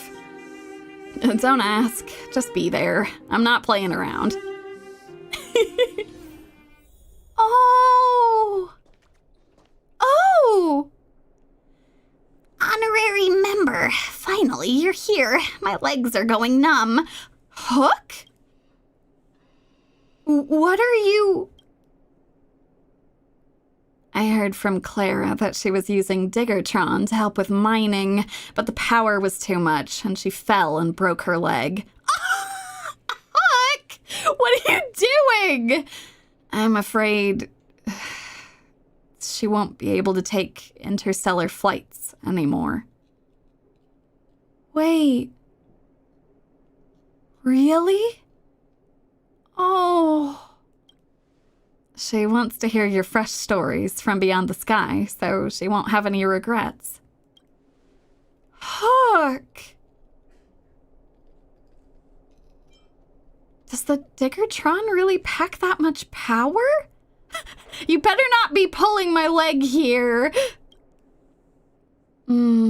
Just take it as the truth. Don't worry too much about the details. Honorary member, you'll help Hook out, right? Well, since you all say so. You retell the story of as I've written to Hook, sentence by sentence, especially those thrilling adventure parts. Naturally, done in the voice of a bath sprite. Wowza! Legends, galaxies, giant monsters? So cool! I knew there are so many interesting things beyond the sky, but Julian and others wouldn't believe me. I'm gonna tell them right now.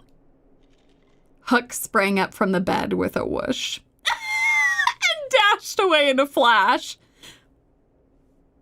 Nice work, Doc. You're a real miracle worker. What happened to that broken leg? What happened to that? Huh? Perhaps your story was so fascinating that it cured her without any treatment. I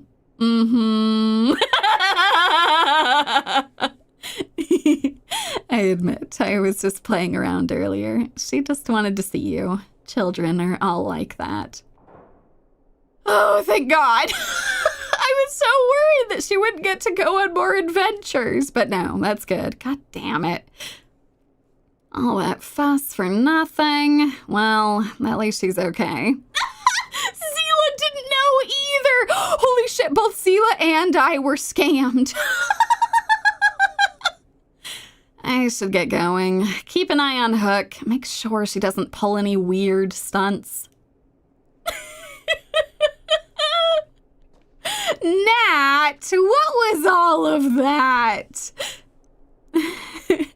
The children's energy seems endless. To be young. By the way, that book seems really interesting. Would you mind sharing a copy with me? Next time a child is being difficult, I can use it to comfort them. Oh, it feels like you're treating this like a fairy tale. What's wrong with fairy tales? That story contains defiance, courage, and love. Exactly the qualities children should learn. Besides, writing fairy tales is quite challenging. You must believe in the existence of beautiful things to write about them. In my opinion, sometimes adults need fairy tales, even more than children do. Since you've said so, I completely agree. Thank you. Now, could you sign this for me? Oh, and add a little message too. There's a word for this. Yes, book signing. Consider this practice for future book signings. Oh, Nat! A message. What should I write? Oh. 1, 2, 3, 4, 5. Don Hung and Void Ranger Jive. Oh, these are all great. Actually, I'm torn between these two. I think I'm actually going to pick this one. To everyone who dreams of being a hero. Well written indeed. This makes me the first owner of your exclusively signed copy. I will pass this book down through generations. 500 years, 1,000 years. As long as children keep growing up and children's children have children, it will never be forgotten. After all, some things must be remembered, like that Supreme Guardian, like all the acts of defiance that occurred among the stars. Dr. Natasha, I brought them. Where's that book? I can't remember all the details in it. Well then, shall I tell you the story again? Moons does Amphoreus have? Oh my God. Heard there used to be 6. Oh, this is so cute. That's more than we've got. The story says Amphoreus has 6 moons. Guess they didn't need to turn on the lights at night, huh? But they had no sun, only something called the Dawn Device, mounted on the back of the tallest engine of creation. Anka, you're only getting half the story again. It's not called the engine of creation, it's called the Titan. Can someone really carry the sun on their back? I'm not some gullible kid you can fool. I can testify. I carried that sun myself once. You carried the Dawn Device? Yeah, right. And I could totally take on Uncle Svarog.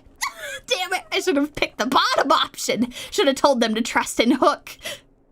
But will Belobog one day vanish from the universe like the Amphoreans did, leaving behind nothing except a book? If that happens, we'll never get to eat popping candies again, or listen to Natasha's stories. And no more playing hide and seek or cheering for Big Brother Luca at the arena. Oh! You know that I won't let Belobog disappear, but more importantly, Amphoreus hasn't disappeared. It's in all of your hearts. Yeah, if that day ever comes, I'll stand tall like the heroes of Amphoreus and protect everyone in Boulder Town. Then we can sign a trade adornment with the Amphoreans, just like we did with the Xianzhou. Good job, Anka. Anka, you forgot the name again. It's called the Mutual Benefit Trade Agreement. Oh, snap. Well, all right. Sorry, Anka. You almost got there. That's not the point. The point is we can go to the hot springs in Akama, ride dromeses, and I want to raise a little chimera. But can we really take an interstellar flight to Amphoreus like Boss Hook? Taking the Astral Express isn't bad either. But before that, you need to grow up properly. I really, really wish I could grow up faster. This is wonderful. We're gonna go recommend As I've Written to Fufu!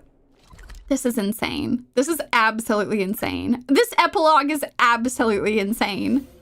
I hear Fushuan was also in that battle. Oh my god. So, Junior Sorer, great changes are coming. Why not join the Yuchue as the Master Diviner? That way, I could catch a breather, too. General Yao Guang must be joking. If I stay on the Luo Fu, I'm sure to inherit the position of general. If I transfer to the Yuchue, I'd be nothing more. I'd be nothing but a mere Master Diviner for life. How could I not see which path holds more promise? Junior Sorer's optimism is truly delightful. Looks like optimistic general is a Luofu specialty. Your visitor's here, so I should get going. You? What perfect timing. I was just about to visit the Astral Express. What's the matter? You recounted the story behind As I've Written and the current state of Amphoreus. Before obtaining this book, I only knew that golden blood was reaped in this battle, and thus it was deemed a great victory. I did not know that within that golden blood lay such a stirring and tragic story. Shortly after the fall of Irontomb, the Alliance gathered all the generals to discuss their next course of action. The records in this book should provide them with additional support. What should we do? Rest assured, whether through opera, storytelling, or crosstalk, the Luo Fu never lacks ways to spread stories that capture people's hearts. Besides, the Alliance has been fighting battles everywhere in recent years, and there's been plenty of tales about their valor and victories. The word hero already carries weight in people's hearts. The faithful adaptation of this As I've Written within the Alliance is most definitely assured, but from what you've said, if we want it to be remembered throughout the cosmos, The Luofu alone may not be enough. This matter requires the Skyfaring Commission's assistance. Go talk to Yukong. I will inform her of the full situation. Oh! Holy shit. That's crazy. Thank you. Okay. All right, let's go. Away we go! This is crazy! Oh my god, hello! A false sky sealed by a pantheon, an exploration of challenging taboos, one after another. It sounds like some kind of fable. I can make you a promise that the Skyfaring Commission will provide its full support for matters relating to As I've Written. From now on, the connections between Xianzhou ships will grow even closer, and I'll have merchant vessels export As I've Written to our allied fleets. With the convenience of the Whistling Flames Guild, this matter should be handled quite smoothly. Though the Luofu emerged victorious in the Battle of Irontomb, we did not escape unscathed. Your safe return is truly a blessing. Oh, it's all thanks to my companions. Back when I was a pilot, I used to go on adventures everywhere with my companions in our star skiff. Even though we always managed to get out of sticky situations, we'd inevitably get a stern talking to when we returned. Those were the reckless days of my youth. If I had to choose again, I'd probably walk the same path, same as your account of the Trailblaze in your book. I'd like to ask you a personal question. What do you think about this journey to Amphoreus?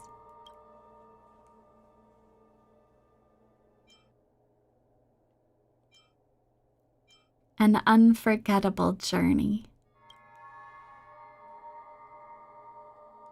And what an unforgettable journey it is. I can tell you'll cherish this memory for a long time. Memory is quite a peculiar thing. Sometimes I even think it's a prank by the Glow Swather, Fooly. Whether Foxians, the Celestials, or the Vidyadhara, they all possess lifespans far beyond those of short life species. One of the downsides is that it's not easy to forget. For us, history feels like it happened yesterday. It is precisely because the memories of war remain vivid that the Alliance stays vigilant and ready. The Legion is growing restless, and a fierce battle seems inevitable. We cannot and dare not let our guard down. Look at me. What am I saying? Be it the eons or the war, these topics are too grand. We shouldn't let them consume too much of our thoughts. Regarding As I've Written, I will do my utmost and won't let these heroic deeds be buried by the stars. Thank you. I think it's stronger. Lord Oh! or General Jing Yuan. Listen to them! Why don't you go ask the general? This is amazing! That day he left in disgrace, bearing thorns and apology. Today he returns, bathed in blood, triumphant. Kremnos, his homeland, lay all in ruin, split asunder by blazing fire that forged adamant. Yet today we shall not speak of the psychopomp of Idonia, but of Mightymos, the backlit spirit warden, and bears the by-name Mighty.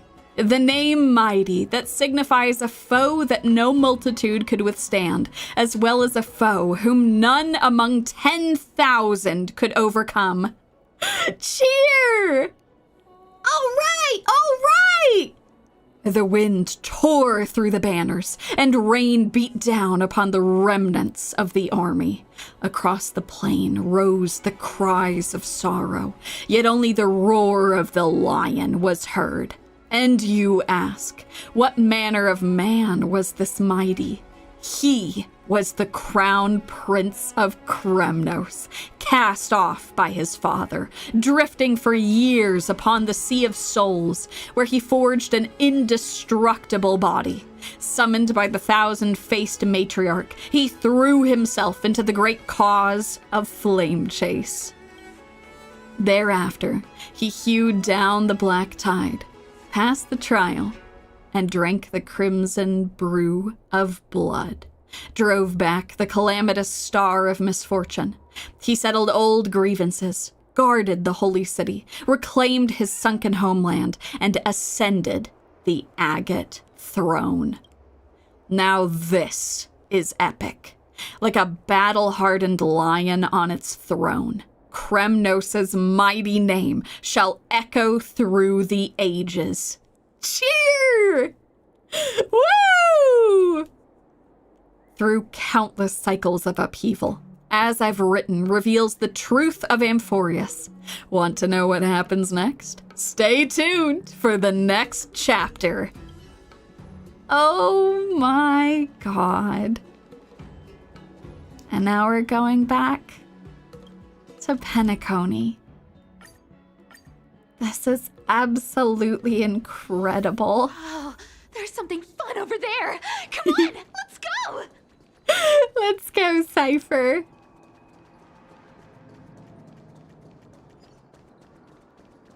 Oh.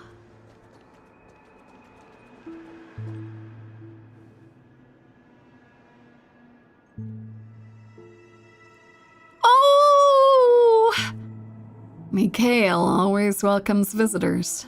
For those who lose their way, he never fails to point them in the right direction. But there's no confusion in your expression. I'm guessing you're not here for answers.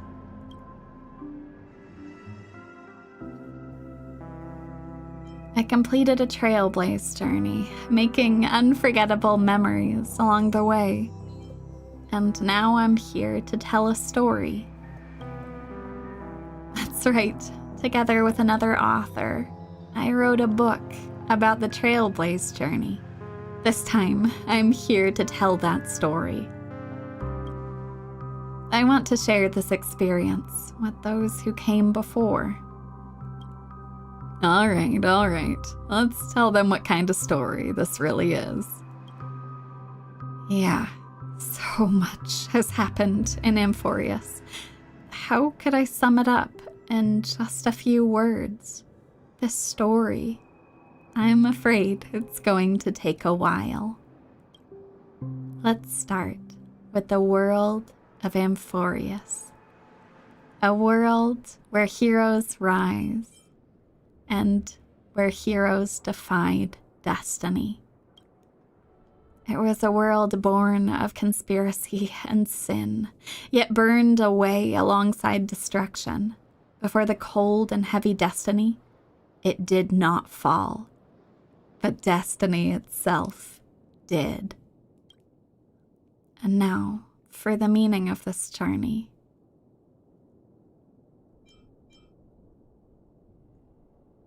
Met precious kindred spirits.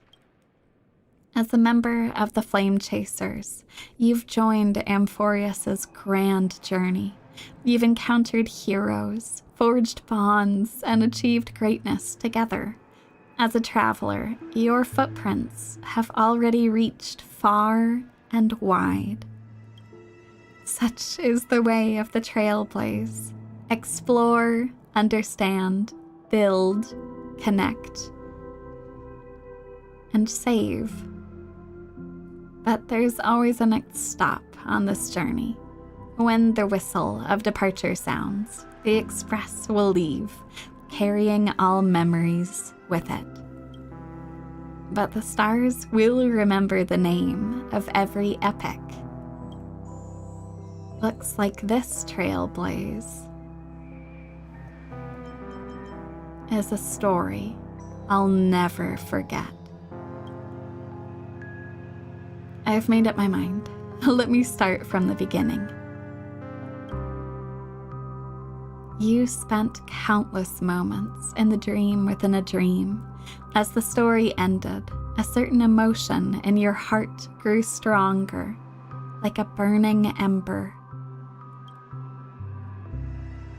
News doesn't travel as fast in dreams. Every plot twist in this story caught me completely off guard. Thanks. I guess that's all that needs to be said. I think Mikhail would be proud of you all. Thank you. I appreciate that.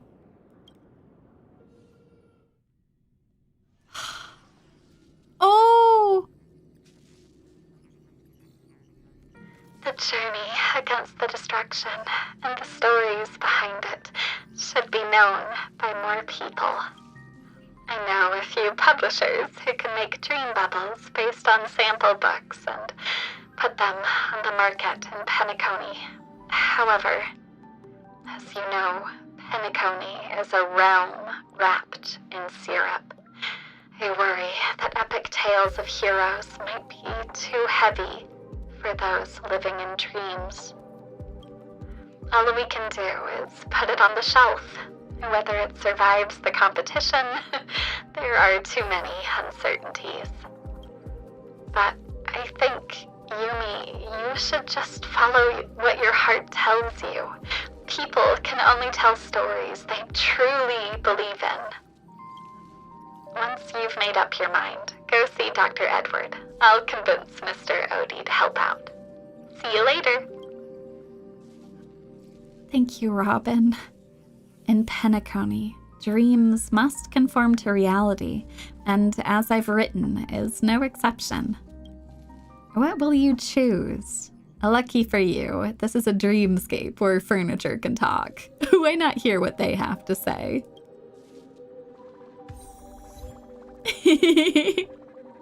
Let's ask the furniture for advice. A vase with flowers in it. It looks quite expensive. As you approach, a languid voice echoes from within. Hold on.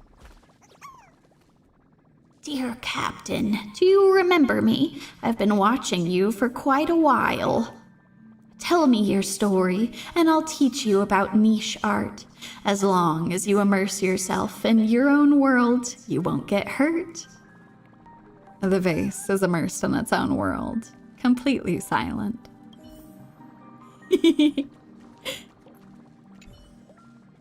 The vintage dial phone stares at you, occasionally rolling its eyeballs like an owl. Captain, did you know that I wasn't always a dial phone? I used to be an owl, but I'm not an owl anymore. I'm a dial phone. Want to take a guess why? If you know, you know. And if you don't, well, no amount of explaining will help.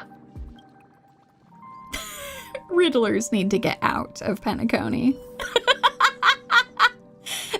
This furniture has not been helpful whatsoever. Good grief. Investigate. Okay, let's go. Oh, whoops. That's the... that's the other investigate. Here we go.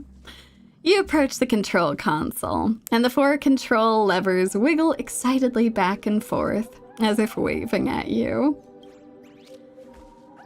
Captain, look at me. I'm the control stick, and I'm an expert at controlling hearts. Trust me, just tweak the ending a tiny bit to make it less perfect, and people will absolutely go crazy for it. The control stick shakes, making loud creaking noises. Time to collect our thoughts. You take the furniture's advice to heart, which provides practically zero guidance. It looks like it's up to you to make the final verdict. After all, you're the one who lives through the story. Should I make some changes? As you know, nothing is taken seriously in Penacony. Even heroes' tales of blood and tears are just casual gossip over dinner. You remember Clocky, Brother Hanu, Miss Note. They were all living legends once. If As I've Written... Oh, hold on. Let me go back. If As I've Written gets passed down in the same mocking way, is that really what you want? Oh my god, that's such a good point. Oh my god. I believe in Amphoreus. Yes, the answer was crystal clear from the start. The story of the three nameless is the best proof of that, isn't it? Oh, there's something fun over there. Come on, let's go. Cypher is loving this planet. Love, friendship, rage, regret. Such a tiny dream bubble contains such complex emotions. It's like pouring a whole bottle of vodka into a dolium. Thank you for providing the memories. Here's my verdict. It's bound to be a huge hit. Even if the results aren't what we expected, I can still have the heroes tap dance in the vortex of Genesis. That'll be just as big a success. I guess that's something. So long as you don't mar their legacies or distort their stories, I'm glad for more people to experience it. Just kidding. Rest assured, I'm a professional dream bubble collector. I know what can and can't be successful. And so, As I've Written was published in Penacony. Some guess the alfalfa was behind it, and they weren't wrong. With such a big favor ready for the taking, why not use it? Let the young folks keep stirring things up. Who knows? Maybe they will actually change the universe one day. Huh? Oh my god. What a joke. You say as you're in Penacony. Check where you're standing. Kathy knows what's up. Kathy knows what's up. Titans, cycles, fall of the erudition. Quite the imagination there. Too bad the plot is so cliche. It's just another story about heroes fighting monsters. We've seen that 100 times already. Tell me that you didn't pay attention to the plot. Without telling me, James. James! James! I suppose maybe this plot is not for you. If that's really all you got out of it, good grief. That's what you call a classic formula. People keep coming back for more, and that's why this theme never gets old. See, Kathy knows what's up. Kathy knows what's up, James. And not to mention, this was based on a real story. Haven't you heard the Interastral Peace broadcast? Irontomb was really defeated, and the seeds of civilization have sprouted in the universe. And maybe we'll be able to step into that Memoria world one day and have face-to-face conversations with the heroes from that book. Kathy, you're a real one. You're a real one for that. God damn. Ugh. A world made for Memoria? No way. That's got to be something the Oak family made up. Whatever. Just go hang out with Clocky at the theme park and watch out for those alien memes trying to abduct you.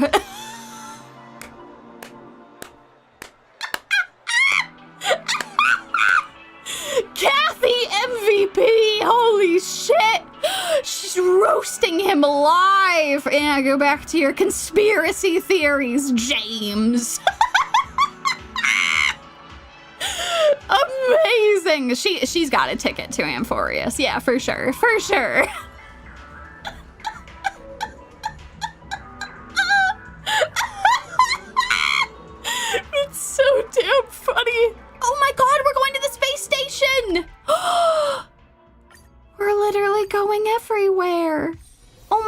side quest is amazing. Fun over there. The researchers are still as busy as ever. Yep, this is the space station I know. Asta! Oh, this music! Right, let's send the damaged ships to Pure Point and have the IPC foot the bill. Oh, if it isn't Yumie, perfect timing. I've got good news and bad news. Which would you like to hear first? Definitely the bad news. Now that I think about it, starting with the bad news might be a bit too abrupt. Let me give you the good news first. Remember that star knot I gave you? The good news is that I got one from a space pirate. Wait, what? But his fleet was dispatched to fight against the Irontomb, and that star knot was destroyed. I've reposted my purchase order, but it'll be tough to find another seller anytime soon for a ship of that size. Oh god, I guess that's fair that a lot of the people were saved, but the ship's probably not.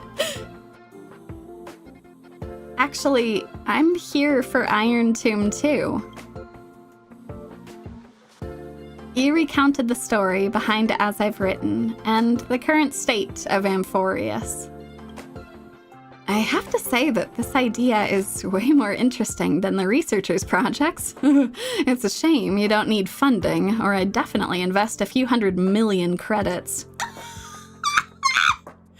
Asta! Girl! I appreciate it, but also... I took an elective called History of Frontier Planets back in my student days. The professor warned us on the first day not to take everything at face value.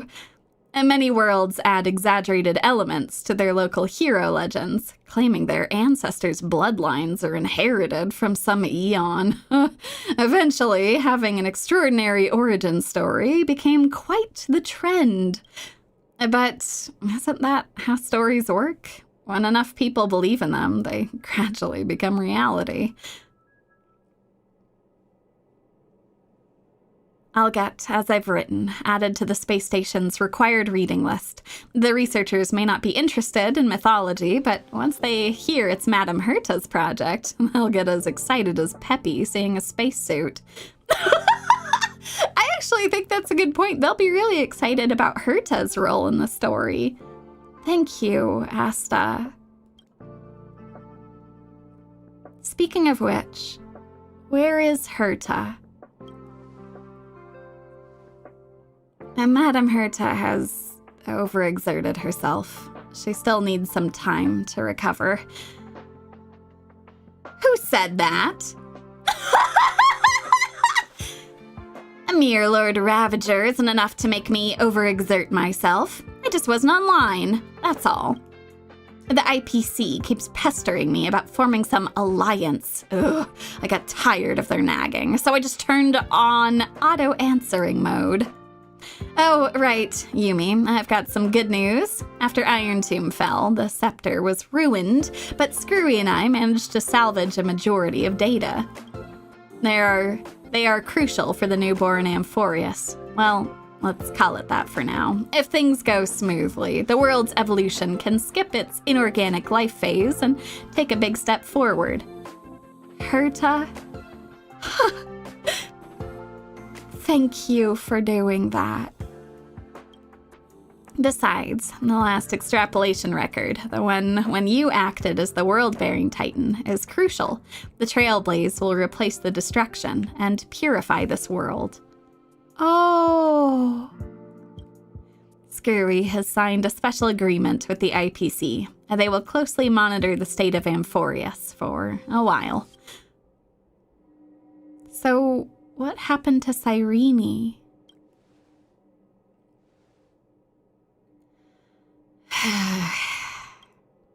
As the heart of the scepter, she, too, filled the cosmos in the instant when Irontomb swept across all existence. She became the memories of the stars. The surging imaginary energy enabled her to create a miracle. With herself, the remembrance, as the cradle, she closed the cycle of causality in Amphoreus. making a world emerge from the memory zone. Of course, I know you just want to hear the outcome. Let me put it this way. She's just sleeping. Maybe she'll open her eyes again as a pink memo sprite and once again embark on a journey to meet you. Oh! But that had already happened in the past. In her subjective time, everything has become eternal. She was smiling when she left you, so don't be sad. She'd tell you the same if she were here. Thank you, Herda. How long until a new Amphoreus is born? I can't make any promises. That planet will gradually become how you remember it to be, but no one can tell when that'd be. It might take 1,000 Amber Eras, or it might only take a year or two. The only thing for certain is that what you are doing will surely hasten its growth. My advice is continue the journey. Be prepared for the worst, but keep hope in your heart. You know that if there's one thing the world of Amphoreus isn't short of, it's miracles. Oh, this is the most encouraging conversation. So, Herda, you fused with Noose for a brief period of time. I'm glad you're recovering, but what is the prime mover of life? Screwy and I have reached a consensus on that. Regrettably, the answer given by the scepter is indeed destruction. You can find a more detailed discussion in the database. But that's not Amphoreus' answer, and I don't imagine it's yours either. I have my own insights on this, which I've written in the annotations. If you're interested in this kind of stuff, you can make it your own research topic. I don't have any other questions. Thank you, Herda. And I'll disconnect for now. Got lots of stuff to deal with. Herda, signing off. Madam Herda has actually been thinking about Amphoreus all this time. The last time she couldn't stop talking about something was when we contained the Stellaron. Leave as I've written to us. I'll contact you again when we have news. Oh, Asta, thank you. That's wonderful. Alrighty, let's get rolling. Bubbles heard Peppy. Okay, return to the Express and bring this journey to a close.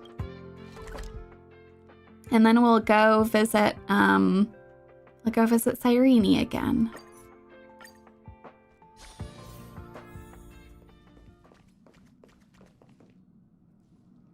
At last, your journey of sewing has reached its end, and you return to the Astral Express.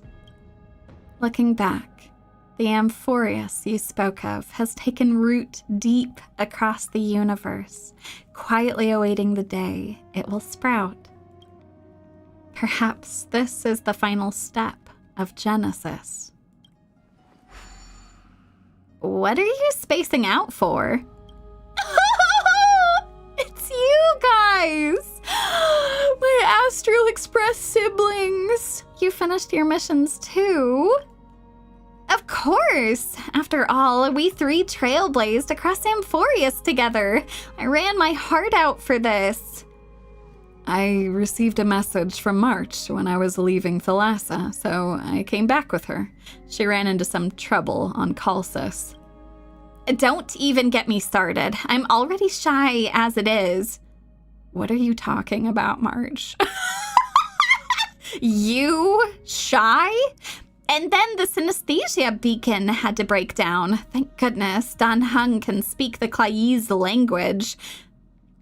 Also, oh, sorry, that's not March saying that. Also, I discovered a new species resembling chimeras on Spindle 3. There were no prior records of it. Does that mean there could be planets completely filled with Dromuses? Let's wait for Himiko and Mr. Yang to come back before we do a full debrief. You should rest for now, Yumie. You look tired. Yeah, see you in a bit then. Oh. The world has never been so quiet. It is as though you could hear the sound of heartbeats. This is the final stroke you write for Amphoreus. Only fate knows when it will respond. But you know, whether it's tomorrow or the day after tomorrow, they're all on the path of the Trailblaze, not as parallel lines, but as points destined to converge. Stay strong. Eyes forward. Always. Oh!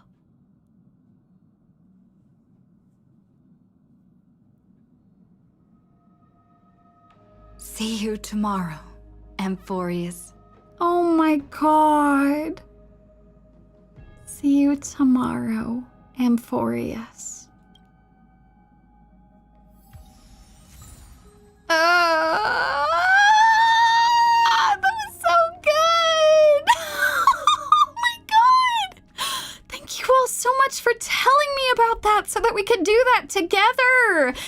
Really quick, let's go find Cyrene. She should still be on. Hold on, let's go. Amphoreus. ID's Elysiae. Away we go. ID's Elysiae. I think it's its own category, right? Yep. Okay. ID's Elysiae. And we will go... No, not the maze. I think we want to go down here. She should be right here. Okay. God, that's so cool. Yeah, I'm going to be spending a lot of time going to the Exotail. Oh, it does end on a happy ending, knowing that they'll be reborn eventually. That's so wonderful. I think for today, just what we're gonna do is we'll talk to Cyrene. Then we're gonna do, I think we actually have a little bit more of As I've Written, which is really wonderful. And then we'll make some polls together. It'll be fantastic. Okay. They say kindred spirits, even when traveling different separately, will eventually arrive at the same destination. Perhaps that's why we reunited here, in ID's Elysiae. I thought I'd never see you again, Cyrene. Don't go. Please stay here. At least for this moment, we meet again, don't we? After defeating Irontomb, I walked alone for a long way back on the path I came from. To give this romantic tale a proper beginning and end, I've used up all my ink. Perhaps this is our final meeting. No! No, Cyrene. No, it won't be. I won't let it be our final meeting. Though the story of Amphoreus has reached its final page, for now, your own story still has many chapters ahead. If you ever find yourself stuck on a page, remember to keep looking forward. After all, if someone's waiting for you in the past, then surely someone must be waiting for you in the future too. Just hearing that sounds so romantic. I still want to see you all the time, but I will always keep you in my memories. What a coincidence. I was thinking the same thing. We shared some peaceful, beautiful moments together at ID's Elysiae. Back then, I asked you, when you look back on these times, how will you picture me?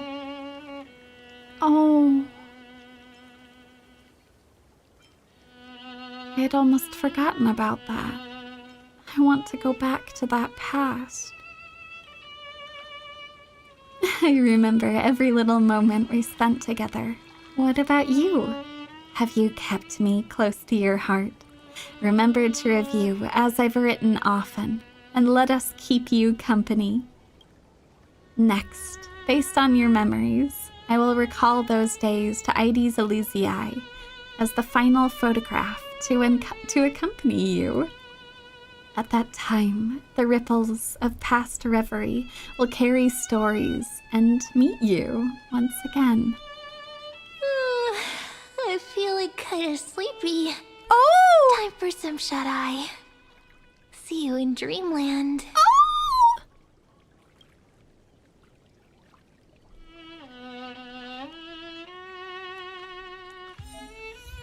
Oh, I obtained a new home decoration!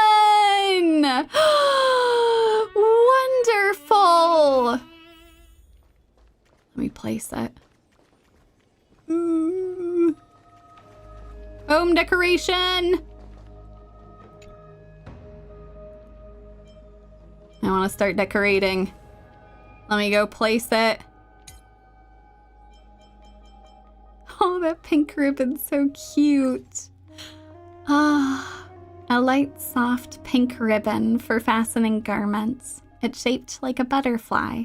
Or maybe it's the shape of Amphoreus itself. A girl always has more than one ribbon. Place.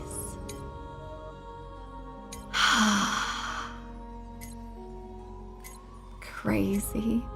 What a crazy adventure this has been! Hello, Bubbles! You and other Bubbles can hang out together.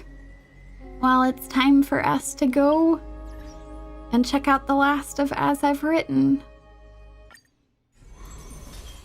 Oh.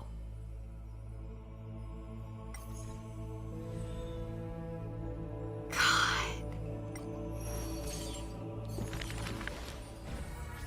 Oh! For Cyrene! Those flame-chasing people, those forgotten stories. As I've Written. Oh my god! I know that when I've done As I've Written in the past, I've always done it with my voice, but I really want to hear Cyrene's voice. So we're gonna listen through this. Chapter 13, Flawless Ego, Cyrene. Are you ready? Always. This is going to be a very, very long story.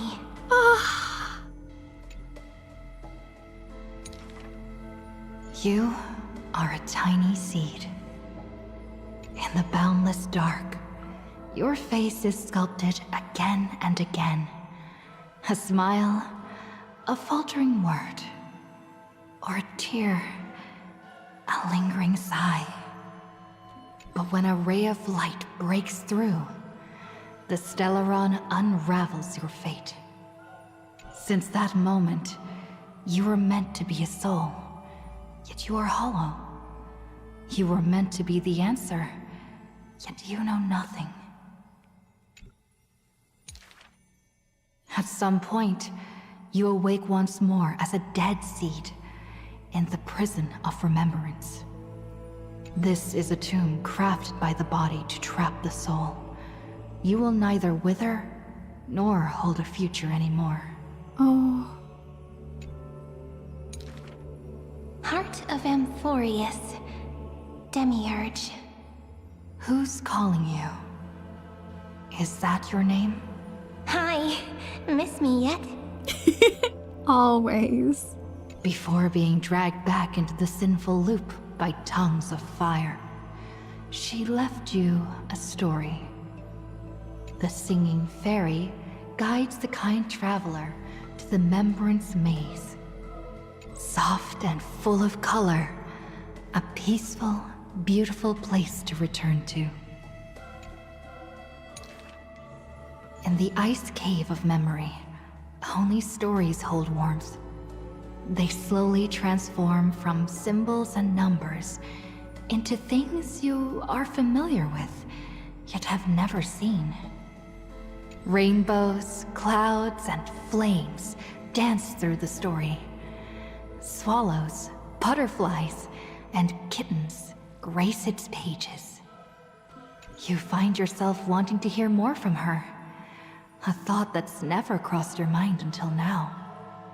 And so, you begin to take root. Slowly, quietly, you bloom. Memory's flowers blossom within the cage, casting light upon the cold night, unveiling gardens, fountains, and quiet promenades.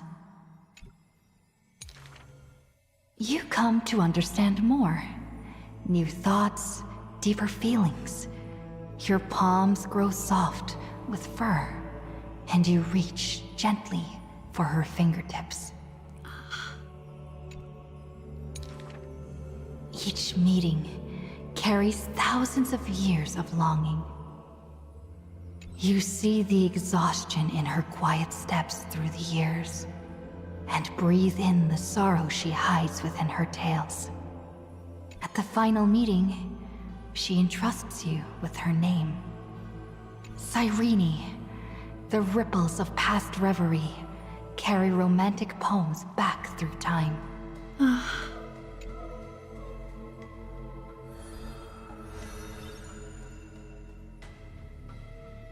Next act. When you finally escape the cage, your heart no longer knows emptiness. Ma'am? Ma'am? Oh, who am I?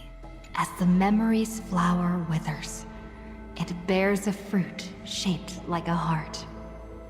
You lose yourself, forgetting even the name you were given. But one desire lingers, to turn the next page of the unfolding story. The remembrance's messenger takes your hand through blooming gardens and hushed galleries to where the stars unfold above. A shooting star flashes by like the most brilliant pen, carving staccatos into the endless loop of night. Mimi! Mimi! Hey there, buddy. The story unfolds beneath the dome. The future lies where the stars fall. They cast their gaze into the coffin of memory. This is the moment you first meet your companion. Ma'am! Mimi! Mimi... Mim? Travel, like, with you together? Orynyx gives you your new name, but your quick-witted partner prefers teasing you with nicknames. She walks beside you on this journey. The Chrysos heirs and titans, the flame chase and deliverance. This is the adventure you've been waiting to find. You find Strife's weakness, seal the black-robed swordsman in the ruins of a past life, and soar again with the heroes to the sky. Justice has a partner, and it's me! You too tread in the grove, gurgling, almost drowning. Just erase this from your mind quickly. The Chrysos heirs of the flame chase somehow feel familiar, as though their tales have already been told to you. Swallows soar through the open skies, and a butterfly dances across the blooming land. A lone lion watches over the perilous cliffs, as the rainbow mends the torn sky. By the story's end, the dark clouds consume every trace of light. All shall bid farewell to one, and that person alone will witness the miracle. hatred flares from the heart of the blazing sun. And the world falls apart, carried off by the chaos of time. And though only ripples of past reverie remain, they still sing brave poems alongside it.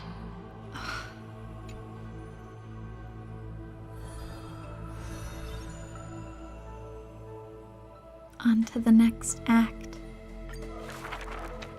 May the days ahead embrace you like the softest fluff.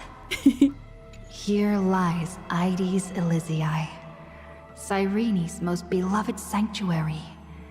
Forever warm, forever gentle. The place where the story begins again. Turn the clock once more. The ink rewinds, and the sun rekindles its flame. At the zenith of the world, enter a grand feast for all. People gather under the banner of the fleeing chase and drink their fill. You are finally able to take on the persona of a human being, reconnecting with those old friends, entering them into As I've Written.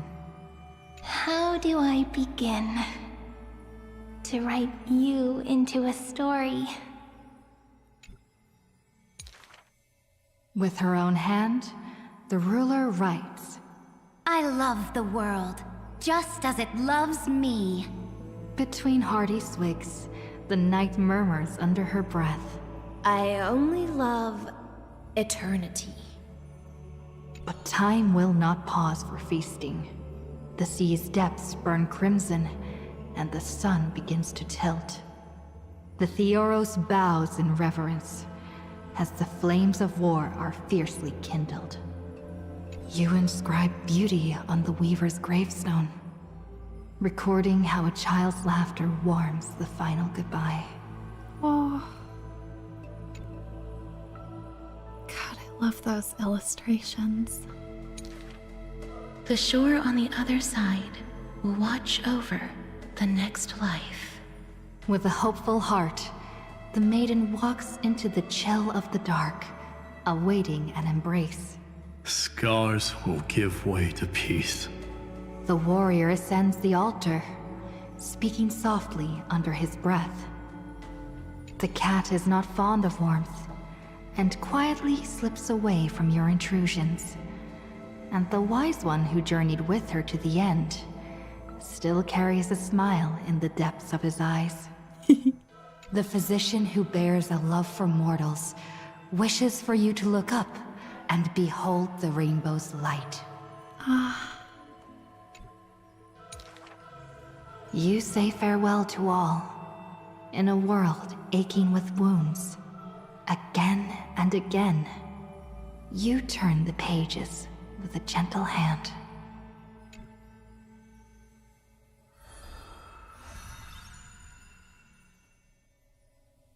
On to the next act. Amidst ruins, wilderness, and ash, the projection of the Intellitron reaches out in greeting. Philia 093. The electrical signal originally belonging to love. Now that silence has fallen, why not look at yourself beneath the starlit sky? Oh, Zygus. Oh, for my beloved Amphoreus, I will listen to your voice once more. May you rot in the destruction you wish to seek upon the entire world. And may the wonderful voice actor who brought you to life forever get wonderful roles, because good God damn, you knocked it out of the park. Along light's final journey to the edge of the universe, the stars fade into silence, their wreckage settling, cooling into uniform, still, and pristine dust. Love answers to many names.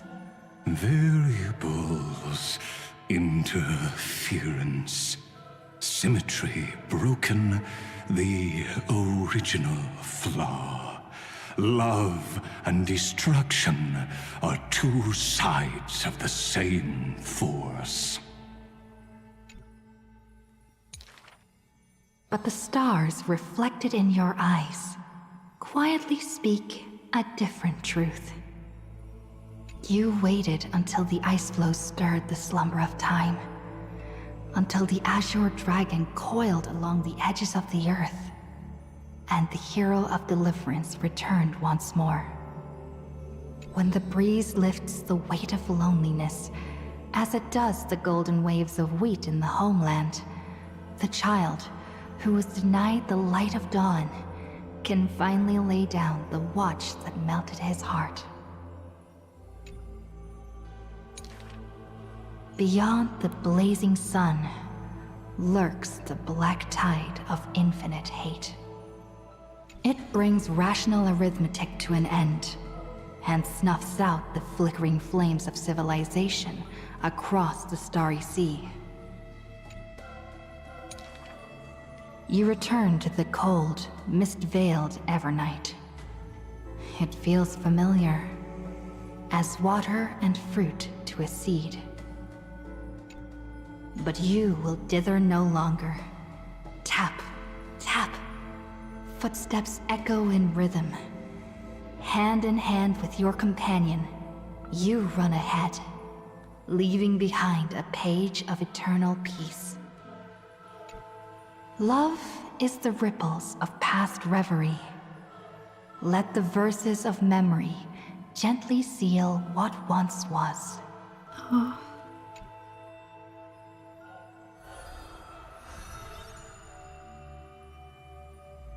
On to the last act of Cyrene and the saga of Amphoreus. Thank you for all you've done, friend. Now, leave the rest to me. On the fragrant shores of the west wind, where flowers bloom, I picked one without thought and turned to glance behind me. Let me uncover the missing chapters in this long chronicle of Amphoreus. I see you, Amphoreus. You are so beautiful, like a tragic tale that stands apart from the rest.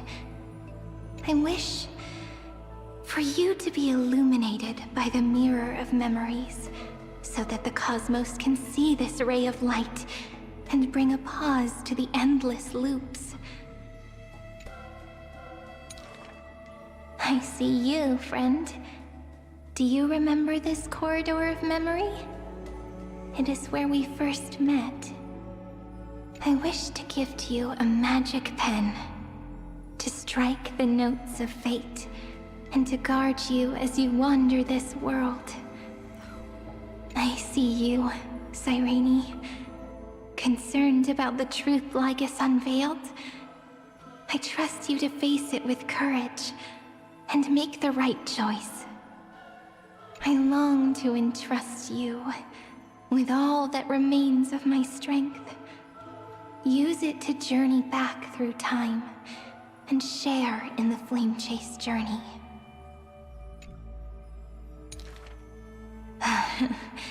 I'm so tired. I can barely keep my eyes open. It would be great to find a place where I can lie down and sleep until tomorrow. Oh. God. By the way, Cyrene, I remember you once spoke of a place soft and full of color. A peaceful, beautiful place that felt like home. But where is it? So this is the place. Without my realizing it, the flower I picked from the end of the west wind has become a seed. No matter. Will you let me make one last wish? can't see you, Remembrance Maze. So I wish... Please, grow out from this tiny seed. The seed will grow and grow until it becomes a great tree, crowned with 1,000 flowers. It hums. Do, re, mi, fa, sol, la, ti. Waiting for a fairy maiden to arrive and write her very first story. Oh. You shall fade when the flowers bloom, for every ending begets a beginning. This book is dedicated to you, my friend. Oh. Open it. I'll be waiting for you in the past. Cyrene. When the time comes, whisper my name and all that she has ever meant. With one of my favorite artworks in the entire saga. Cyrene, ripples of past reverie, I hold you in your heart with love. Then, with an unforgettable verse, I walk toward your tomorrow.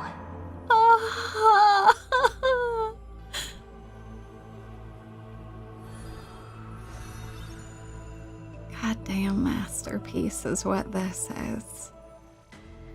And so ends the last chapter of Amphoreus. And although this may be one ending, we will find a new beginning for all of our dear friends to live once again.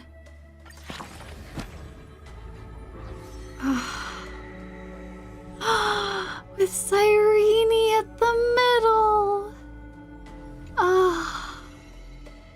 Wonderful. Loading Exomyth.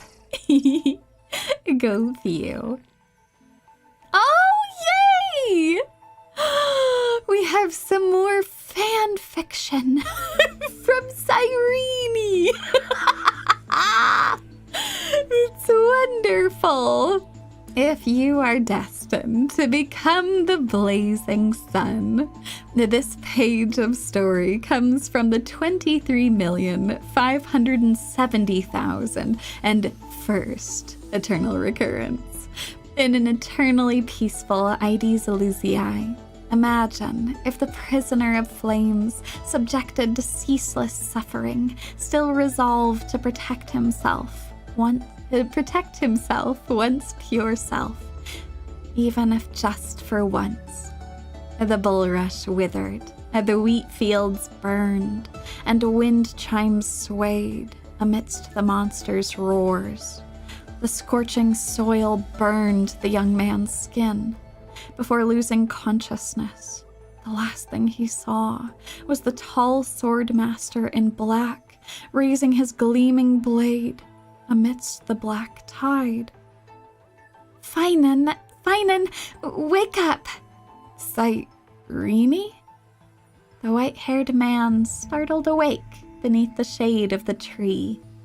The sunlight spilling through the dense leaves stung his eyes. In his momentary daze, he mistakenly thought his childhood friend was standing right before him. Was I hearing things? Well, I should go meet Cyrene now. Can't miss something important just because of an afternoon nap. Finan stood up and dusted off the dirt on himself. After strapping on his sword, he walked toward the shore. The villagers greeted him along the way. Hey, Finan, want some freshly baked bread? Don't be shy. He knew that Livia had gotten better at baking. Oh, Livia! So he didn't hide the bright smile on his face as he jogged over and took the bread basket. Smells great. Our grapes are in the usual spot, so why don't you grab some too? Piso, who was working in the wheat fields nearby, straightened up. Mr. Finan, make sure you avoid the colorful bread at the bottom of the basket. That's Olivia's new recipe. Even the little chimeras in the village didn't want to bite. Even the little chimeras won't eat my bread? Pisa realized his mistake and rushed over. He dug out the colorful bread from the basket and stuffed it into his mouth. His eyes and mouth were all scrunched up as he struggled to swallow. Finally, he barely managed to utter a compliment. But I love it the most. Finan doubled over with laughter. Piso, you're in your 40s now. Stop calling me mister. Oh, they are all grown up. A world where none of them died. No way, you were the one who protected Ides Elysiai's peace all these years. So what if you age slower, Mr. Finan? Even when my hair turns gray and I can barely walk, I'll still call you that. There are rumors outside the village about a war called the Flame Chase raging wildly. Who knows, Aquila might come crashing down any day now. Even if Aquila falls, I'll help hold things together for all of you. His sincere gaze seemed to indicate this was no empty promise. After saying goodbye to Livia and Piso, Finan continued towards the seaside, humming a tune under his breath. He soon arrived at the dock. His childhood friend's grave lay there. The man cut away the weeds around the grave with his sword, carefully wiped away the dust from the engravings on the tombstone, and placed the bouquet before the grave. After finishing all this, he slowly took out the still warm bread from his basket, enjoying a moment of rest while gazing out at the ocean. The sea breeze suddenly turned fierce. On a nearby hill, the man glimpsed a figure in black, an old acquaintance with a sword, gazing in this direction. The white-haired man swallowed his bread and rushed toward the black-clad swordmaster. Unexpectedly, this time, the figure in black didn't vanish like before, but stood their ground, waiting for his arrival. Dark waves rippled across the distant horizon. As they faced each other, the bulrush beneath the black swordmaster's feet was burning. After a while, Finan was the first to break the silence. I've been wanting to tell you this. Thank you. Back then, you drove back the black tide and protected Ides Elysiae, Piso, Livia, Pythias, all these years. We've always seen you as our deliverer. Not a deliverer. I am but a prisoner of flames. But I've always been on your heels, Finan said firmly, raising the sword in his hand, which was identical to the one wielded by the black-clad swordmaster. Look, I had it forged by a renowned grand craftsman. The black-clad swordmaster slowly exhales. Tell me its name. A Dawnmaker, Finan said with a laugh. He watched as the fragmented waves drew closer to the edge of the sky. With it, I've been protecting Ides Elysiae from the black tide, time and time again. The black-clad swordmaster sighed again, muttering under his breath. Hyacinthia, your advice, I've taken it to heart. I tried to protect my sense of self, but look, Kazlana's wish has never changed. What are you talking about? The black tide is approaching from afar. Prisoner of flames? No. Nameless hero. Will you join me in protecting Ides Elysiae? The black-clad swordmaster gazed at the tranquil Ides Elysiae before him, and at the white-haired man who called him a hero. Those eyes still held their pure cornflower blue. Wouldn't hurt. After all, it's just this once. Unconsciously, he held his sword across his body as a faint flame kindled in his chest. At least, for now, this flame was no longer hollow.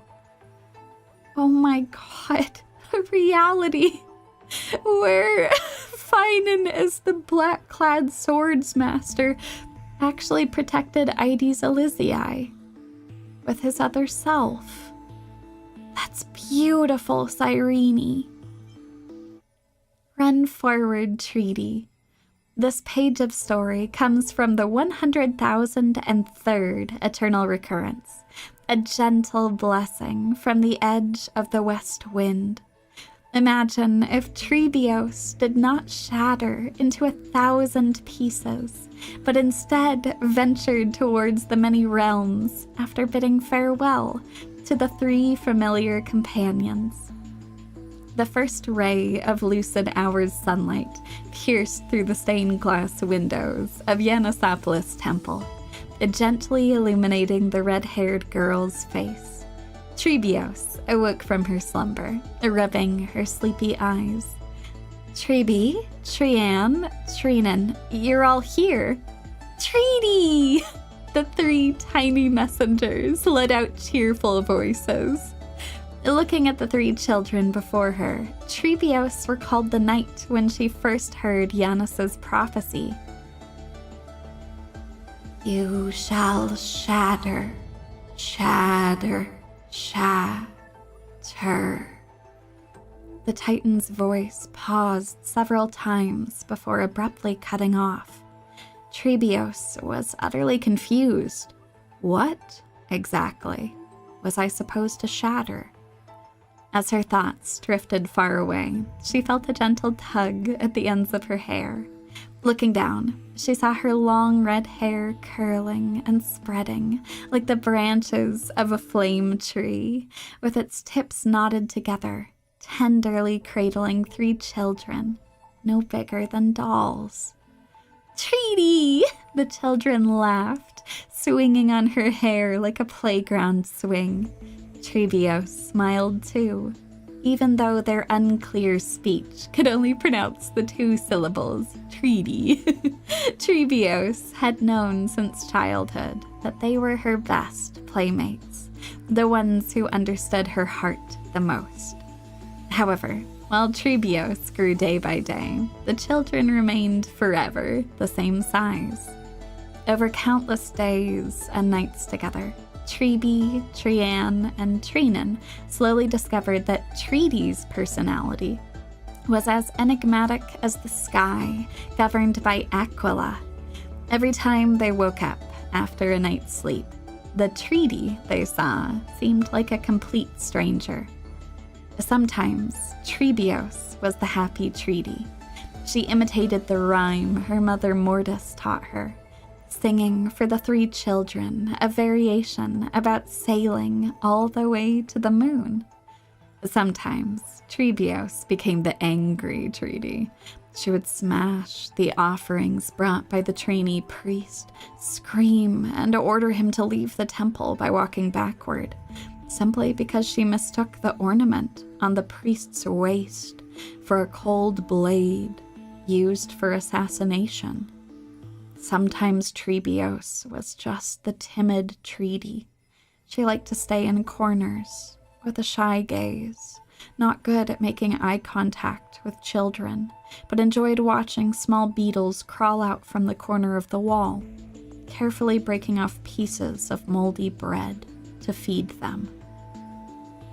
The children learned how to interact with different versions of treaty, carefully remembering each treaty's favorite things and manner of speech.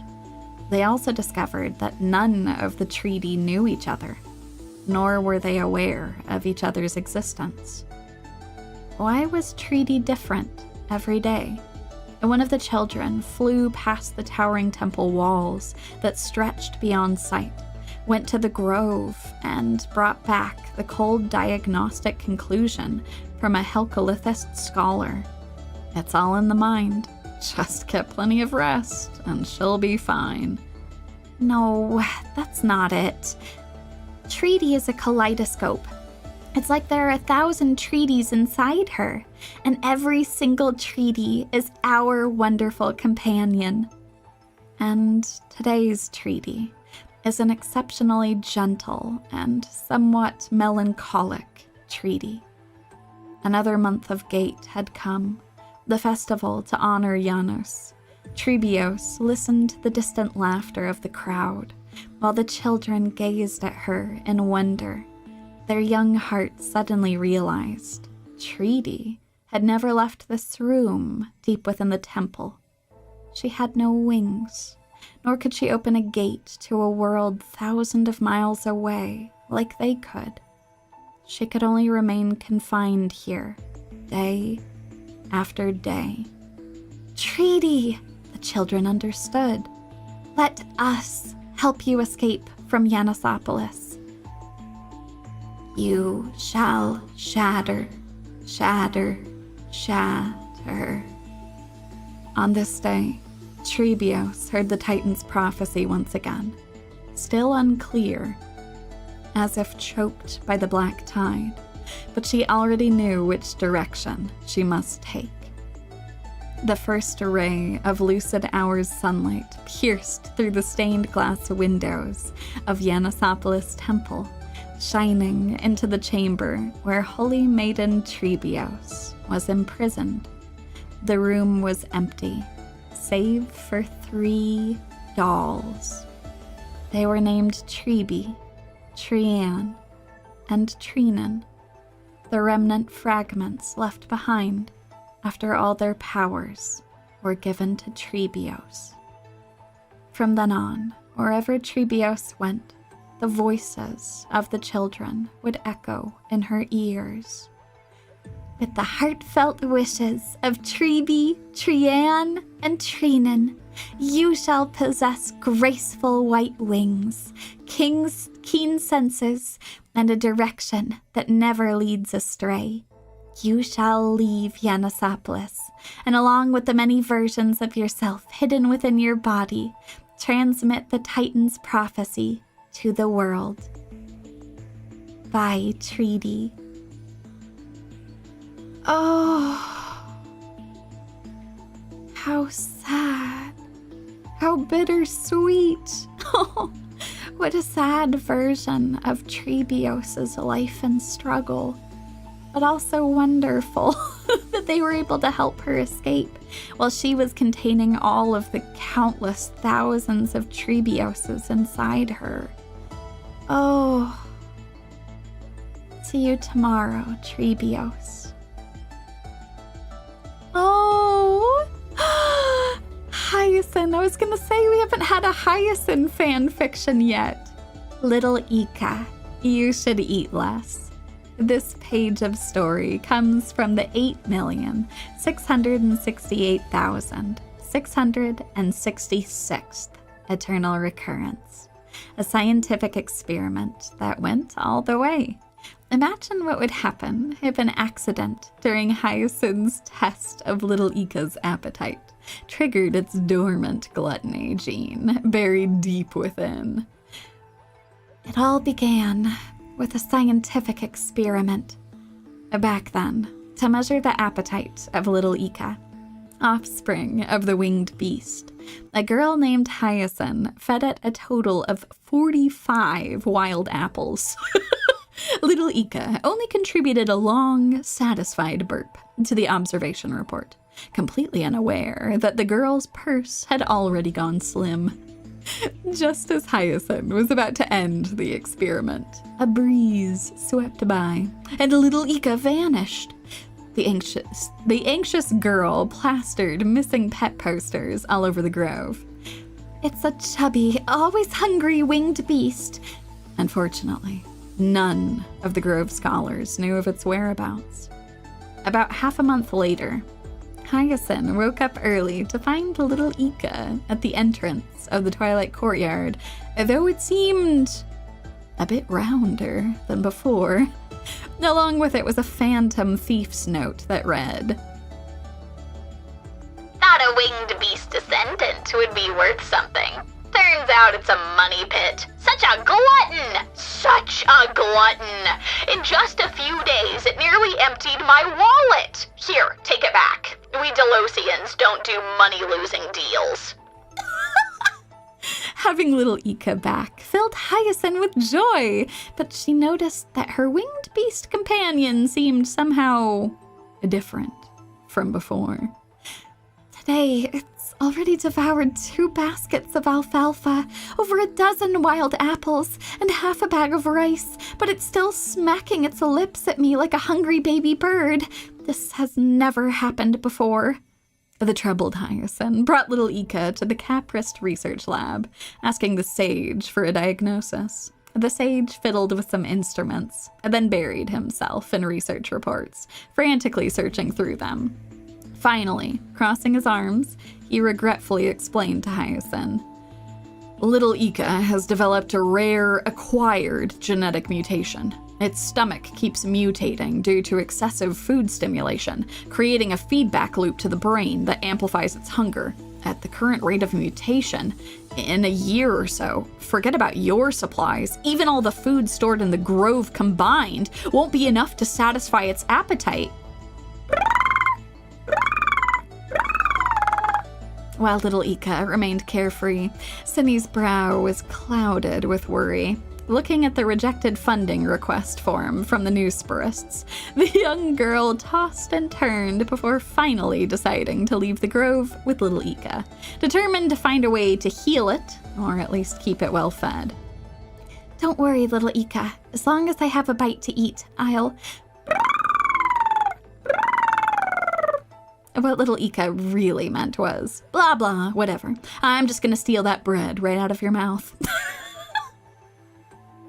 One day, the starving Hyacinth saw little Ika gobbling up rocks that had rolled down from the mountaintop. "No, little Ika, you can't eat those." Strangely enough, little Ika didn't get indigestion from it, and Hyacinth suspected its diet had changed. Could it be it awakened the ability to digest red soil? Which Tromus ancestor blessed us. I'm truly grateful for that. For Hyacinth, this was absolutely fantastic news. It meant she no longer had to worry about feeding little Ika, and wouldn't need to wander around the world anymore. By now, the lone rider and her horse had journeyed to the edge of Amphoreus, where countless city-states had fallen to the black tide. I can't just turn a blind eye to patients now that I'm here. But what could a mere physician do? Hyacinth rushed into the city-state, engulfed by the black tide, to save the surviving children, only to find herself surrounded by monsters from the black tide. "I'm sorry, little Ika, that I couldn't give you a proper meal." No sooner had the words been spoken than little Ika, triggered by the keyword, a proper meal, immediately rushed forward and swallowed the monsters whole. By now, its stature was as majestic as a dromus, and the black tide monsters seemed no more than a tart wild apple in its eyes. Before long, little Ika, burping contentedly, burst through the encirclement with Hyacinth and the shocked children in tow. Hyacinth stared up at little Ika in disbelief for a long while. So, are you full now?" Years later, news arrived from Akama that the Twilight Knight, savior of countless city-states in times of crisis, would visit the holy city. Aglaya, a leader of the Chrysos heirs, personally went out to welcome her. As Aglaya focused her gaze, she spotted a familiar face atop the giant winged beast. Hyacinthia? Looking at Aglaya, Hyacinth's eyes welled up with tears. "Miss Aglaya, all of this, it all began with a scientific experiment." Cyrene, thank you for making the fat fork a real legend. This is incredible. Okay, before we do the last one, oh my god, how How has it been 4 hours? Holy shit, that's crazy. That went by in a blink. I'm gonna have a drink really quick because I've been talking a lot this stream. And then we will read the very last bit of fan fiction from Cyrene.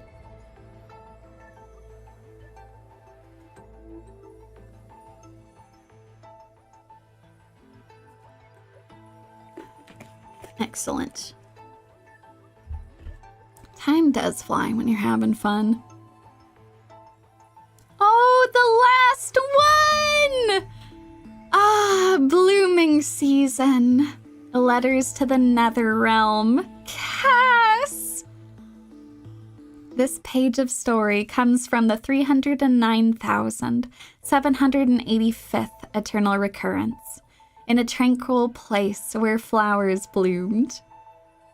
Imagine if the girl who returned to the Netherrealm wasn't completely cut off from the mortal world, and the Netherwing, retaining Polyxia's remaining sanity, ferried her back and forth across the River of Souls. The dragon's here! The dragon's here again! The skies of Akama suddenly darkened as the Netherwing's massive silhouette circled above the Marmorial Market, blocking out the sun. With powerful wing beats, it descended upon Kefali Plaza, unleashing an earth-shattering roar. The residents frantically rushed back to their homes, retrieving items they had prepared in advance. This had clearly become the Holy City's newest custom, as people eagerly crowded around Netherwing, afraid of being left behind. Please give me a mortis flower. In exchange, please take this candlelight to Lady Casteress on the other shore. Me too. I'd like a few bunches of Antilla flowers to decorate my little shop. In return, I'll give you some seasonal fruits. They're super fresh, just harvested a few days ago. Oh! The Netherwing lifted its wings, revealing 2 large flower baskets tucked beneath. The Holy City guards did their best to maintain order, but they couldn't hold back the enthusiastic residents. In no time at all, the flowers carried by the Netherwing were exchanged completely, with satisfied residents departing while the baskets were filled to the brim with gifts from the Holy City's inhabitants for the demigod of death. After their busy work, the guardians Zeph and Nimocene let out a long sigh, and gently patted the Netherwing's neck. This is wonderful. Every time you come, it's such a grand spectacle. You've really outdone yourself, Miss Polyxia. A gentle purr resonated from the Netherwing's throat. It shrugged its neck, shaking loose several letters from beneath its plated scales.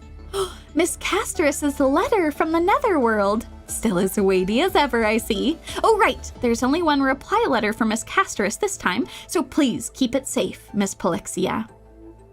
The guards tucked the delicate letter behind the neck of Netherwing, who gently nuzzled the 2 before slowly taking flight, circling above the Marmorial Market for a moment before flying off towards Styxia. The far shore of the River of Souls remained as tranquil as ever. Yet it was not only the azure Antilla that bloomed here. Beneath the gentle radiance of the moon cocoon, the sea of multicolored iridescent flowers spread like a vast, warm embrace, tenderly cradling the slowly descending Netherwing. At the center of the sea of flowers, the girl in white ran toward Netherwing. She was the owner of the flower shop, Spring of the Underworld. Welcome back, Polyxia. She wrapped her arms around Netherwing's neck. You've brought back so many things this time. Thank you so much. Netherwing rumbled softly. Let me see what replies my companion sent me. Oh, only one letter. The girl stared blankly at the letter in her hands. Another wing softly nudged her shoulder, urging her to open it. In this letter, there's just a group photo taken with a photo stone. It's wrapped in golden thread. It must be Lady Aglaya's. At the moment she touched the golden thread, a vision suddenly stirred within her mind. The Chrysos heirs had gathered in the Marmoreal Palace, and the white-haired youth at the front cleared his throat. Thanks to Professor Anaxa and Lady Aglaya's joint research, this letter this time not only lets Lady Casterus hear our voices, but also see our faces. Everyone, have you decided what you want to tell her? Oh! The haughty scholar was the first to speak. The alchemy matrix to reach the underworld is nearly complete, Casterus. You may await the good news. Ah! Our great performer is indeed a genius. If only he would speak with a little less swagger. Cass, I asked someone to drop off some clothes for you. The Netherrealm is cold, and even as a demigod, you need to take care of yourself, said the blonde weaver. All right, my turn. Casterus, here's something fun. Mighty lost to me 2 weeks in a row. Next time, bring me a bunch of yellow and purple hyacinths. I remember the flower's meaning is try again after failure. According to the records in my family's... Oh no, excuse me. In my family's great library. I read that as Hyacinth reading this, but no, sorry, I think this is Mighty. According to the records in my family's great library, yellow and purple hyacinths mean to concede defeat. The girl burst out laughing. Then Hyacinth, Treeby, Cartonus, all those familiar faces left their precious images. She had never imagined she could read a letter this way. Netherwing laid down at the girl's side, silently watching her joys and tears, just like it had done in a distant past, blurred and half forgotten in memory. The visions woven into the golden thread slowly faded into silence. The girl leaned against the giant dragon, clutching the photo to her chest as the west wind stirred waves across the sea of flowers. Plexia, let's plant more flowers. The flame chase isn't over yet. Maybe one day my companions will come here.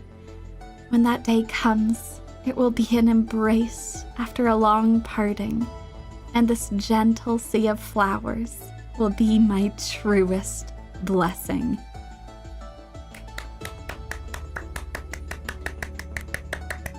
Absolutely wonderful.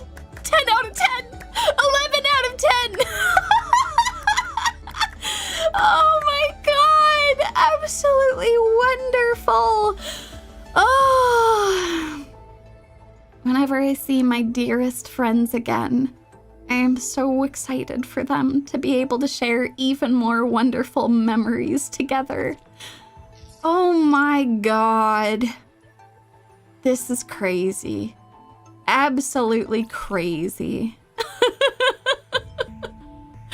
Oh, and then we have one more! Farewell, all you master chefs!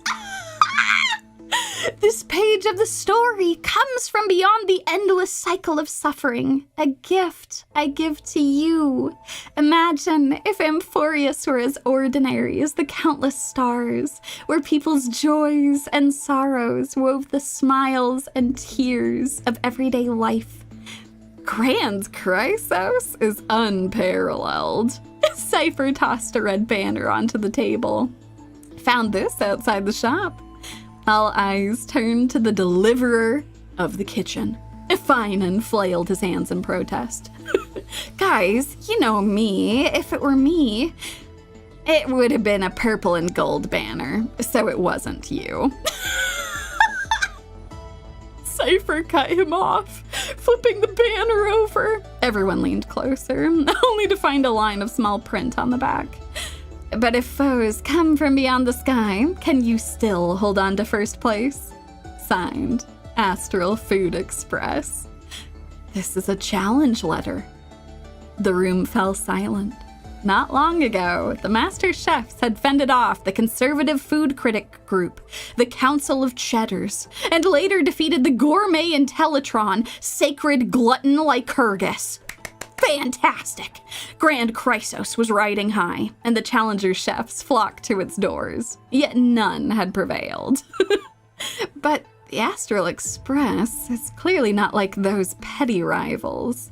Aglaia began to explain the challengers from beyond the sky to everyone. Rumor had it they had traveled the stars aboard a peerless food truck, creating a star rail map of astral routes that linked every culinary tradition across the cosmos. We have no reason to refuse. Finan clutched the banner tight. This is a priceless chance to share the true essence of cooking with master chefs from beyond the sky. Castorus, who had stayed silent for a long time, lifted her head. Lord Finan is right. Becoming a chef means offering all of yourself up to satisfy the taste buds of others. And the Krumnos family's dictionary, too. There is no word for fear. Seeing the fire rekindled in their eyes, Aglaia nodded with quiet satisfaction. I'll help you prepare everything. Perhaps it's time to visit an old friend. That day, under cloudless skies, the entire staff stood guard at the entrance. Soon, an express appeared in the skies above Akama. Like a meteor, it glided for a moment before landing squarely in front of Grand Chrysos. The doors opened, light spilled out, and the first to step down was a gray-haired girl. She scanned the crowd, immediately spotting Finan at the front, then rushed forward to grab his hand. Chef Finan, I'm your idol. No, wait, you're my fan? No, that's not right. Anyway, I can't believe I finally get to meet you. Finan felt an instant bond with the gray-haired girl. You carry something fascinating. I see it now. It's the passion to push the limits of taste. Honored guests, welcome to the Grand Chrysos. Please allow me to show you to your seats.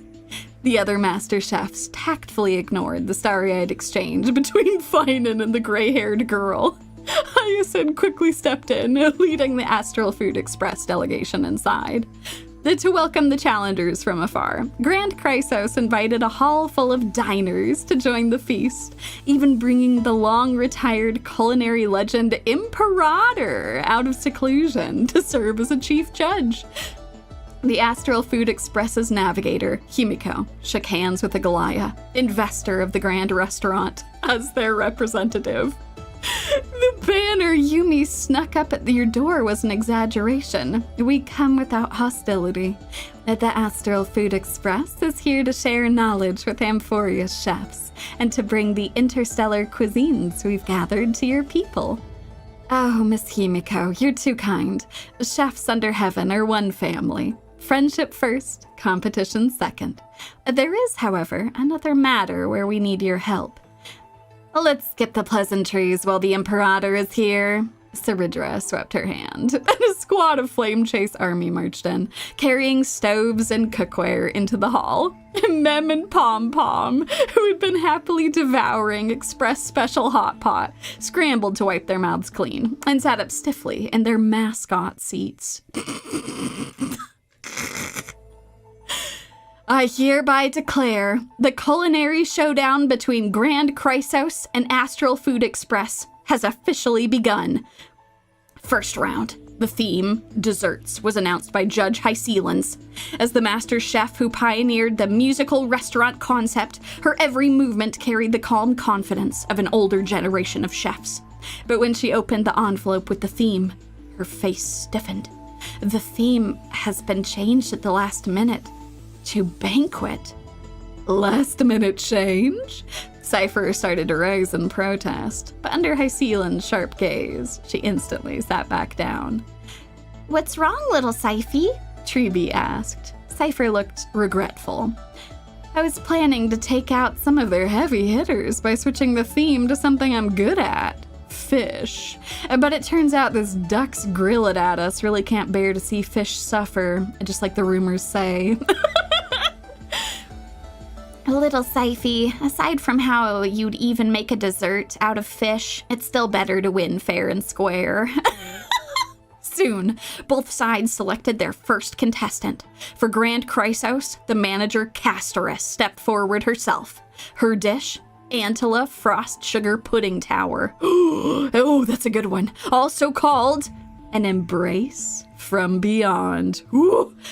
As the sweet ending of a banquet, pudding is like a final embrace before saying goodbye. From the Astral Food Express, a pink-haired girl in festive dress took her place. She fumbled a little in the kitchen. And then proudly held up a strange drink. My entry is this, the Overlord's Shaky Cup Juice. At the end of the banquet, clinking glasses with this will make the night complete. March, why is your juice salty? It's supposed to be. It's inspired by a drink called Salty Lemon 7-Up. She just mixed up salt and sugar again, Danny boy. She's never gonna live that one down. Castorus's pudding was showered with praise.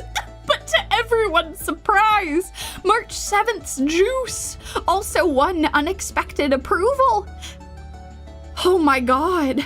The bitterness of the Antilla flowers soaks into the pudding and balances out the sweetness. What a perfect match. To think the bizarre chef formerly known as the Hand of the River of Souls has grown this much. Oh! As for Chef March's drink, at first sip, it's bizarre. But the more you drink, the more addictive it gets. Could this be some secret recipe from beyond the sky? The diners whispered among themselves, and even the judges were excited, jotting down scores with spoons and straws in their mouths. The only one looking wistful was Hycelan's. Why does everyone's creativity end up focused on the end of a banquet? I'm so sorry, Hycelan's. The second round, the theme, Cold Dish, was announced by the judge, the seismic walking dragon Terravox. This hermit, master of the archaic cuisine, gave a low rumble as he declared the subject, betrayal. Ooh. Grand Chrysos sent out Master Chef Mighty, matched against the Astral Food Express's Master Chef Don Hung. The two stoic men exchanged a single glance, then silently went to work. After 45 minutes, Mighty was the first to present. Chilled cream Dulu bird cutlets. Please enjoy. Chef Mighty, may I ask, how does this relate to the theme betrayal? If you taste carefully, you'll notice an unexpected sweetness. It comes from a betrayal. A trusted friend once added sugar to my personal milk powder jar. Stop, Mighty, just stop. Then came Don Hung's dish. This is cold marinated scale-gorged jellyfish, titled Transmutation Arcanum. Oh god! This refreshing taste, it really feels like transforming into one of the Vidyadhara, though it doesn't really seem connected to betrayal either. But Judge Terravox ate it with tears streaming down his face. Wait, aren't Dromists only supposed to eat red soil? Third round, the theme, main course, was announced by Judge Anaxa from the Grove of Epiphanies Culinary School. He ripped he ripped the envelope to pieces. Then took the cup of water Aglaia handed him and drank deeply. As for this round's theme, without a doubt, I will choose the Before Anaxa could finish, his throat seized, his eyes widened, and he toppled straight backward. The Flame Chase army, already prepared, rushed to catch him and carry him back to his seat. So, the theme is drome? What happened to Professor Anaxagoras? Wait, that cup! It's the Express's exclusive paper coffee cup! Himiko killed Nax! Aglaia stepped forward. Professor Anaxagoras has suddenly fallen ill. I will continue the final theme in his stead. Trailblaze. Wait, isn't that the motto of the Astral Food Express? Lady Aglaia really is treating this more like an exchange than a competition. By now, each side had only one contestant left. Naturally, it was Finan and Yumie.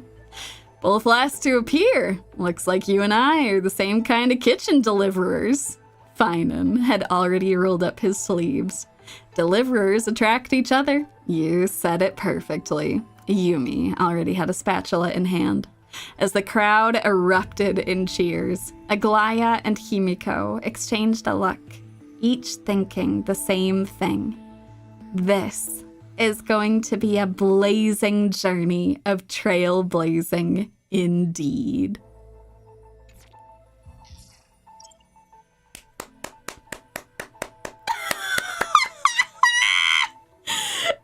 Absolutely incredible. Holy shit. Oh my god, there can't possibly be more. Epilogue! All right, fine. This is fine. I'll take the epilogue. Hey, Peach, I miss you. Through 30 million cycles, every time we meet, you left me a story. Even when bound by the weight of fate, it still felt like something out of a fairy tale. A little by little, I stopped being just a listener. I began to long for poetry and learn how to write. With the pen you gave me, I recorded the tales of the flame chase journey, writing down Amphoreus' ending, a fairy tale ending. On this final page, I left a gift for everyone, for the cosmos, a blessing. Hello, world. For the heroes, an eternal page of telling tomorrow. And of course, for you, Yumie, I hid our most precious reunion in Cyrene's homeland. So, Peach, Castorus once wrote a story called The Grand Restaurant. I borrowed the style everyone loved and let my imagination run wild to continue it. As for the ending, I heard Yumie wants the whole cosmos to read as I've written. So why don't we make a wish together? Let's hope people dream up the most perfect ending for this story. How wonderful. This is the gift Peach gave me, and also the gift I want to give Peach. A gentle flower, forever smiling, forever loving. And so the flower fades at the journey's end, only to take root again at the journey's beginning. It leaves love as yesterday's conclusion. When people see that ending of love, they then set out on the flame chase journey. And those who chase the flame, let the flower bloom anew tomorrow. Oh my god. I love this game. Oh, real quick, I'll go see if there's too much else here. We have a little bit of extra info. Whew, this has been enough to help me recover a little bit. This has been absolutely wonderful. We'll check through the last program files and then we're gonna make some polls to finish this up today, y'all. Oh, one of the 9 clones of Xandar. The signal has been lost. And Irontomb has now fallen, vanished with the scepter. Fantastic. The prime mover of life. Ah, that's right.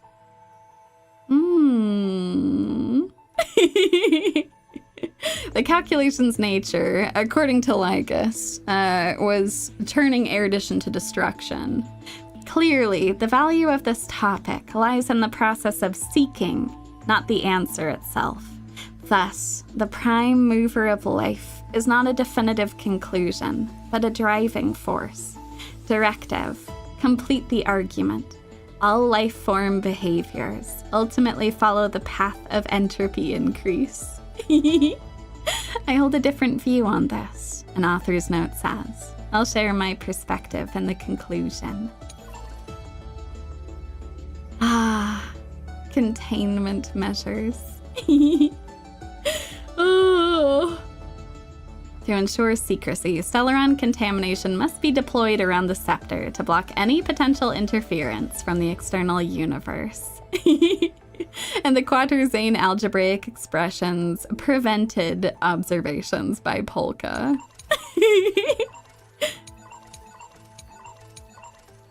Underlying framework. The ruins of time. The scepter's core layer.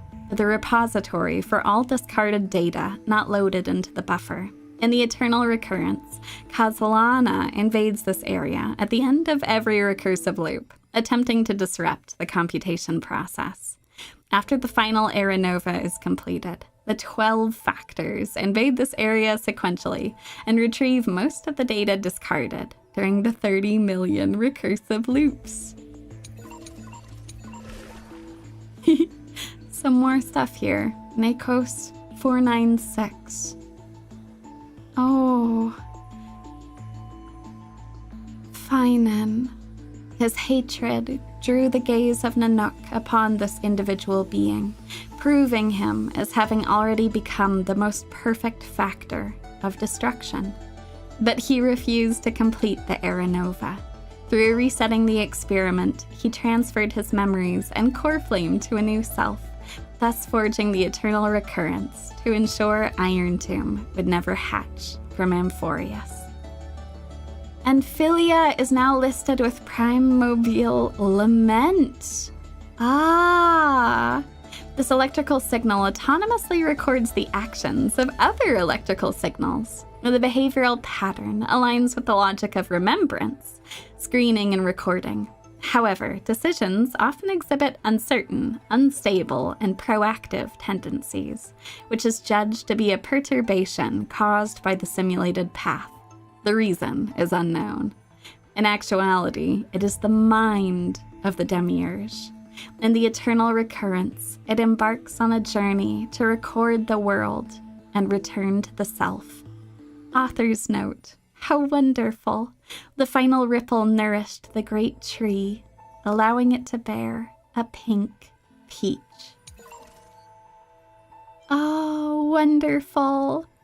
Ah, and then each of these now mentioned the Demiurge. That's wonderful! Ah! I won't go through these because we went through these before. Just going through like all of these things. It turns out that all of these were Cyrene getting involved. That's wonderful. Mem. In actuality, it was the amnesiac Demiurge. This is incredible. Oh.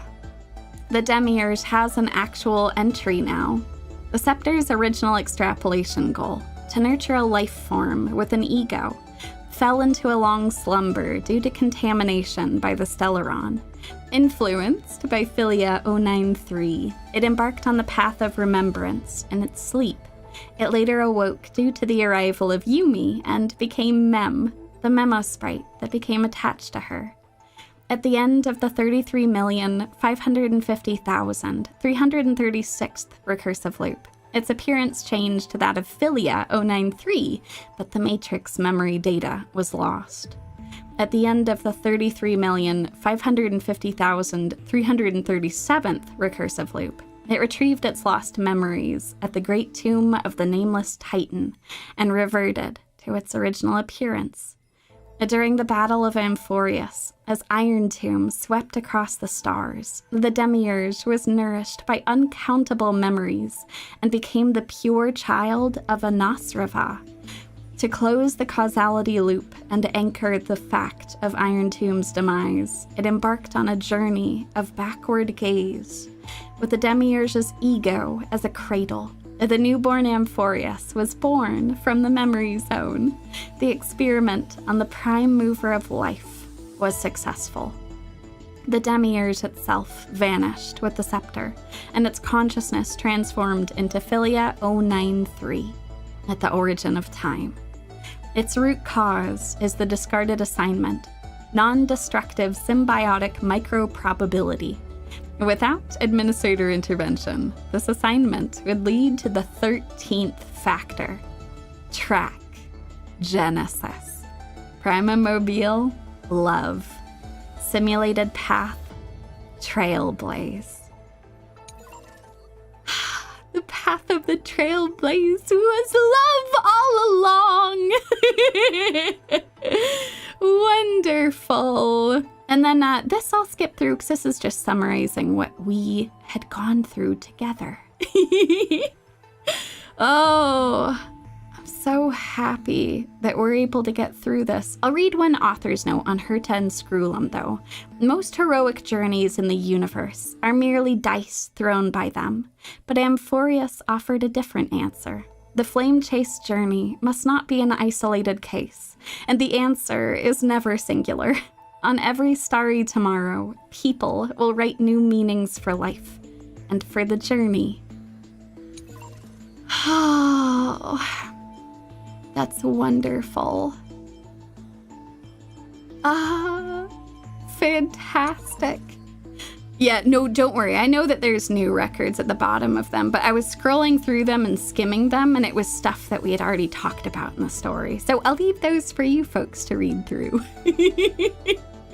In case you're interested. Oh, we have one more record of no administrator's response. Warning, firewall has been dismantled. Unknown units Himiko, Weltiang, Black Swan, and Sunday are loading abnormally. Access unauthorized. Warning, core matrix infiltrated by malicious visitors Herta and Screw. Warning, core layer infiltrated by 10 special electrical signals and variables Yumie, Danheng, and March 7th. The administrator has logged out. The combined forces formed by factions such as the Astral Express, the Xianzhou Alliance, Interastral Peace Corporation, and the Galaxy Rangers to stop Irontomb.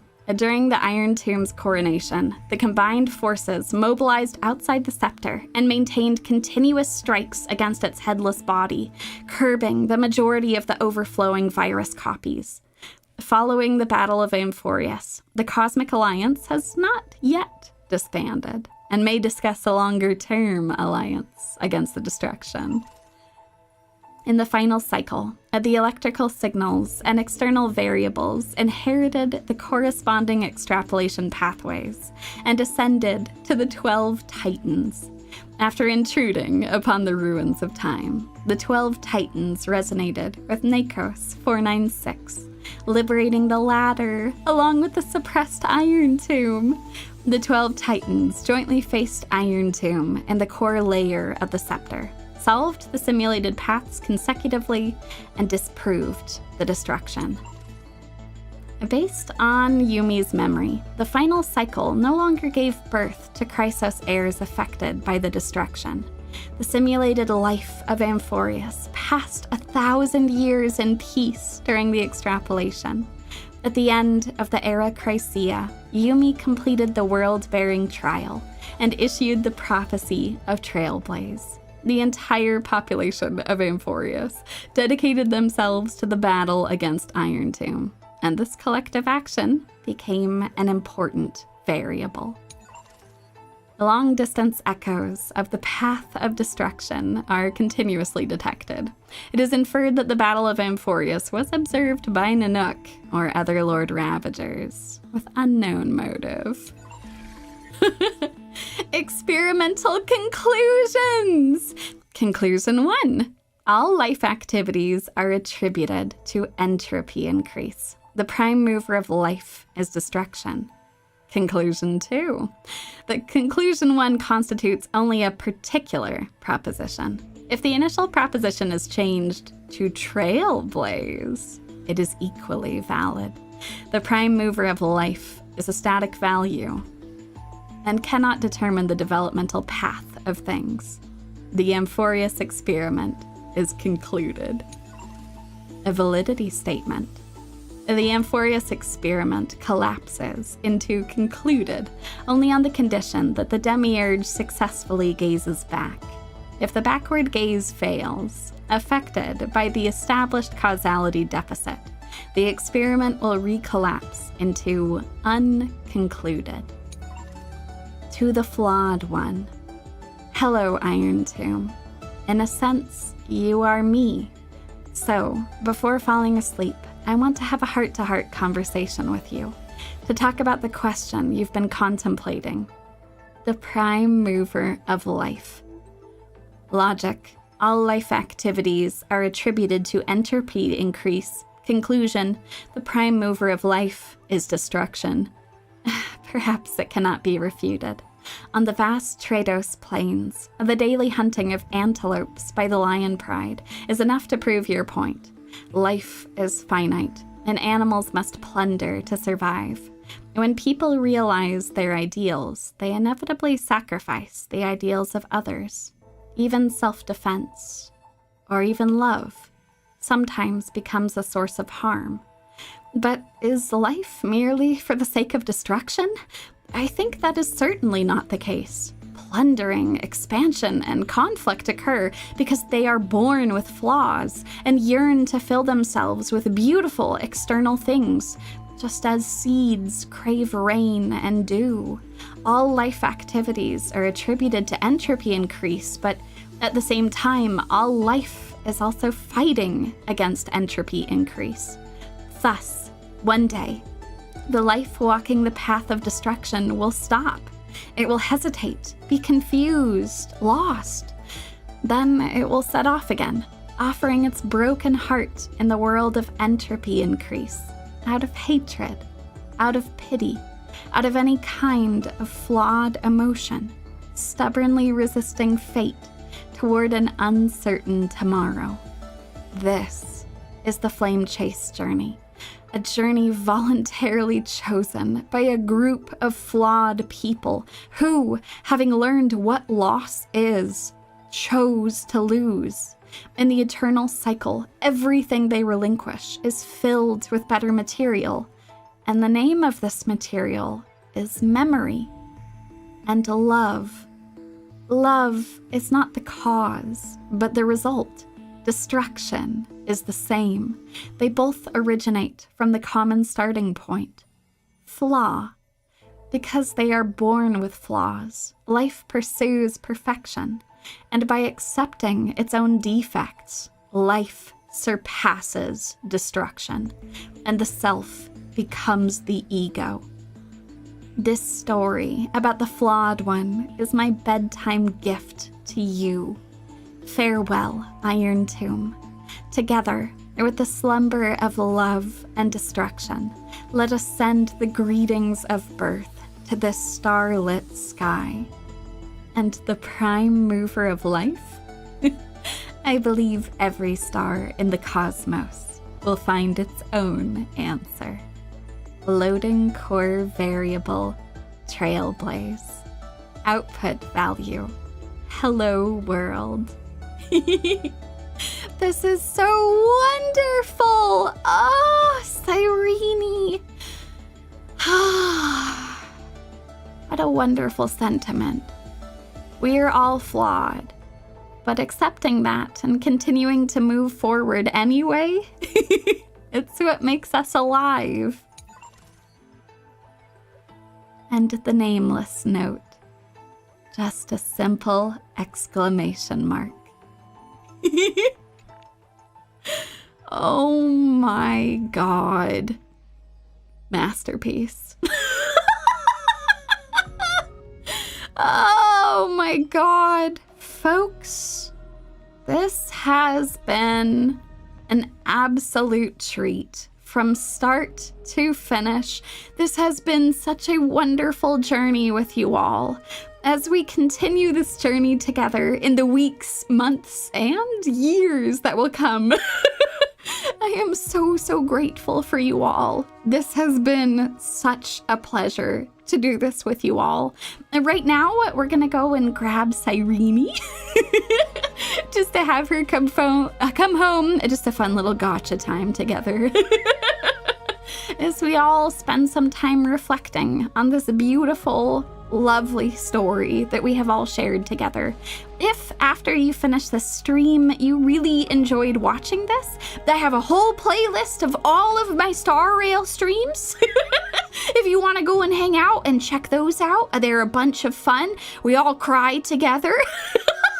If you're still hungry for more, I just released a cover on the channel. I released a cover of Proi Proi. If you are interested in reliving and enjoying the moments from this adventure, I created a whole music video to go along with it, with all of the cutscenes from the different chapters.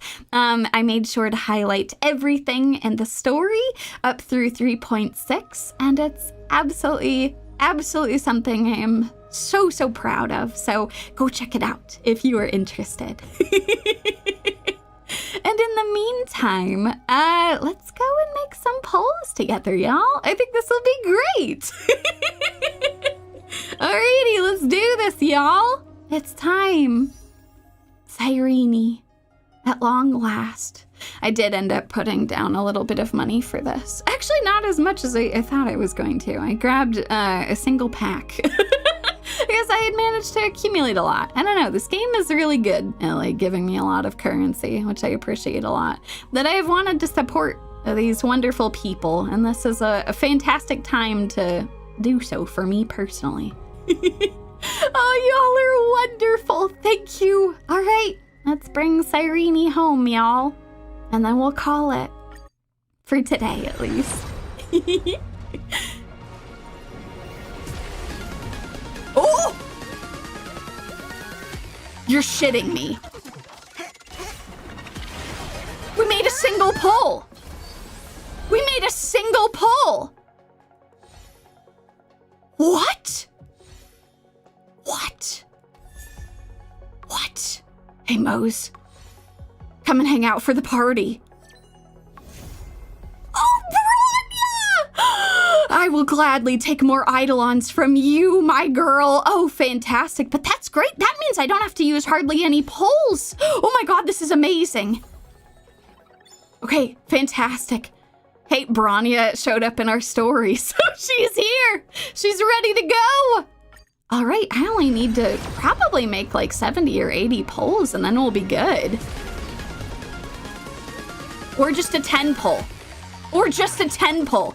Or just a 10 pull. Or just another 10 pull. Cyrene! Unbelievable. Cyrene, my beautiful, beautiful, precious pink flower. Thank you for telling the story of Amphoreus. It's true, pink hair recognizes pink-haired game. Praise be to the demiurge. Holy shit. Well, I think that's about as good of a place to end as anything else. Thank you all for an absolutely insane 2 streams. Yesterday's stream was the longest stream I have ever done. Absolutely crazy, and I'm sure there will be many more fun streams to come in the future. Look out for when I play Currency Wars. I think that will be super fun to do with you all. Although, I will note that after many, many years of not being able to take a real break off because of my old day job, I actually will get to take the next week and a half off to go and see Mama Bear and hang out with Bear and just have a wonderful vacation. So there will be no streams on the channel this next week and for part of the week after.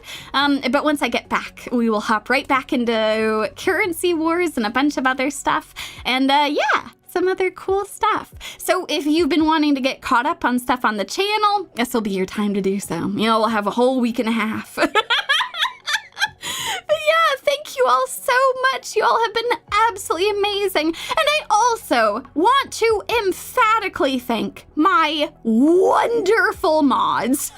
Thank you all so much for making it so that nothing was spoiled for me. I saw you all having to like time people out or delete comments if people were starting to be like, oh, get the tissues, when it wasn't obvious it was gonna be a sad scene next. So thank you. Thank you for doing that. I always try to warn people, but alas, when the warnings are not enough, the cave is where you shall end up.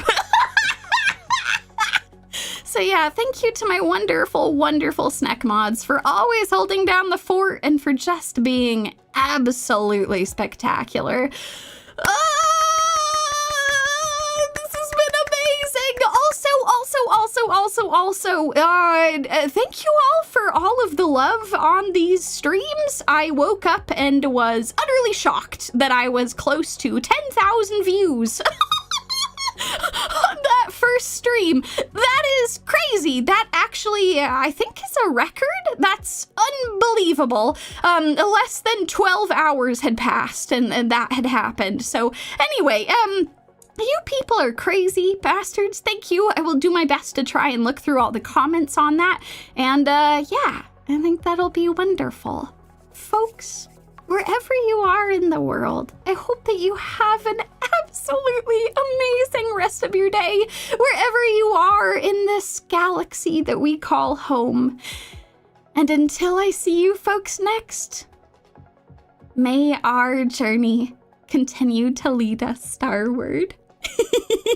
I'll see you all tomorrow. It's Yumie!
I just got hyacinth on like 40 pulls. The demiurge has blessed me on this day. I shall not forget this easily.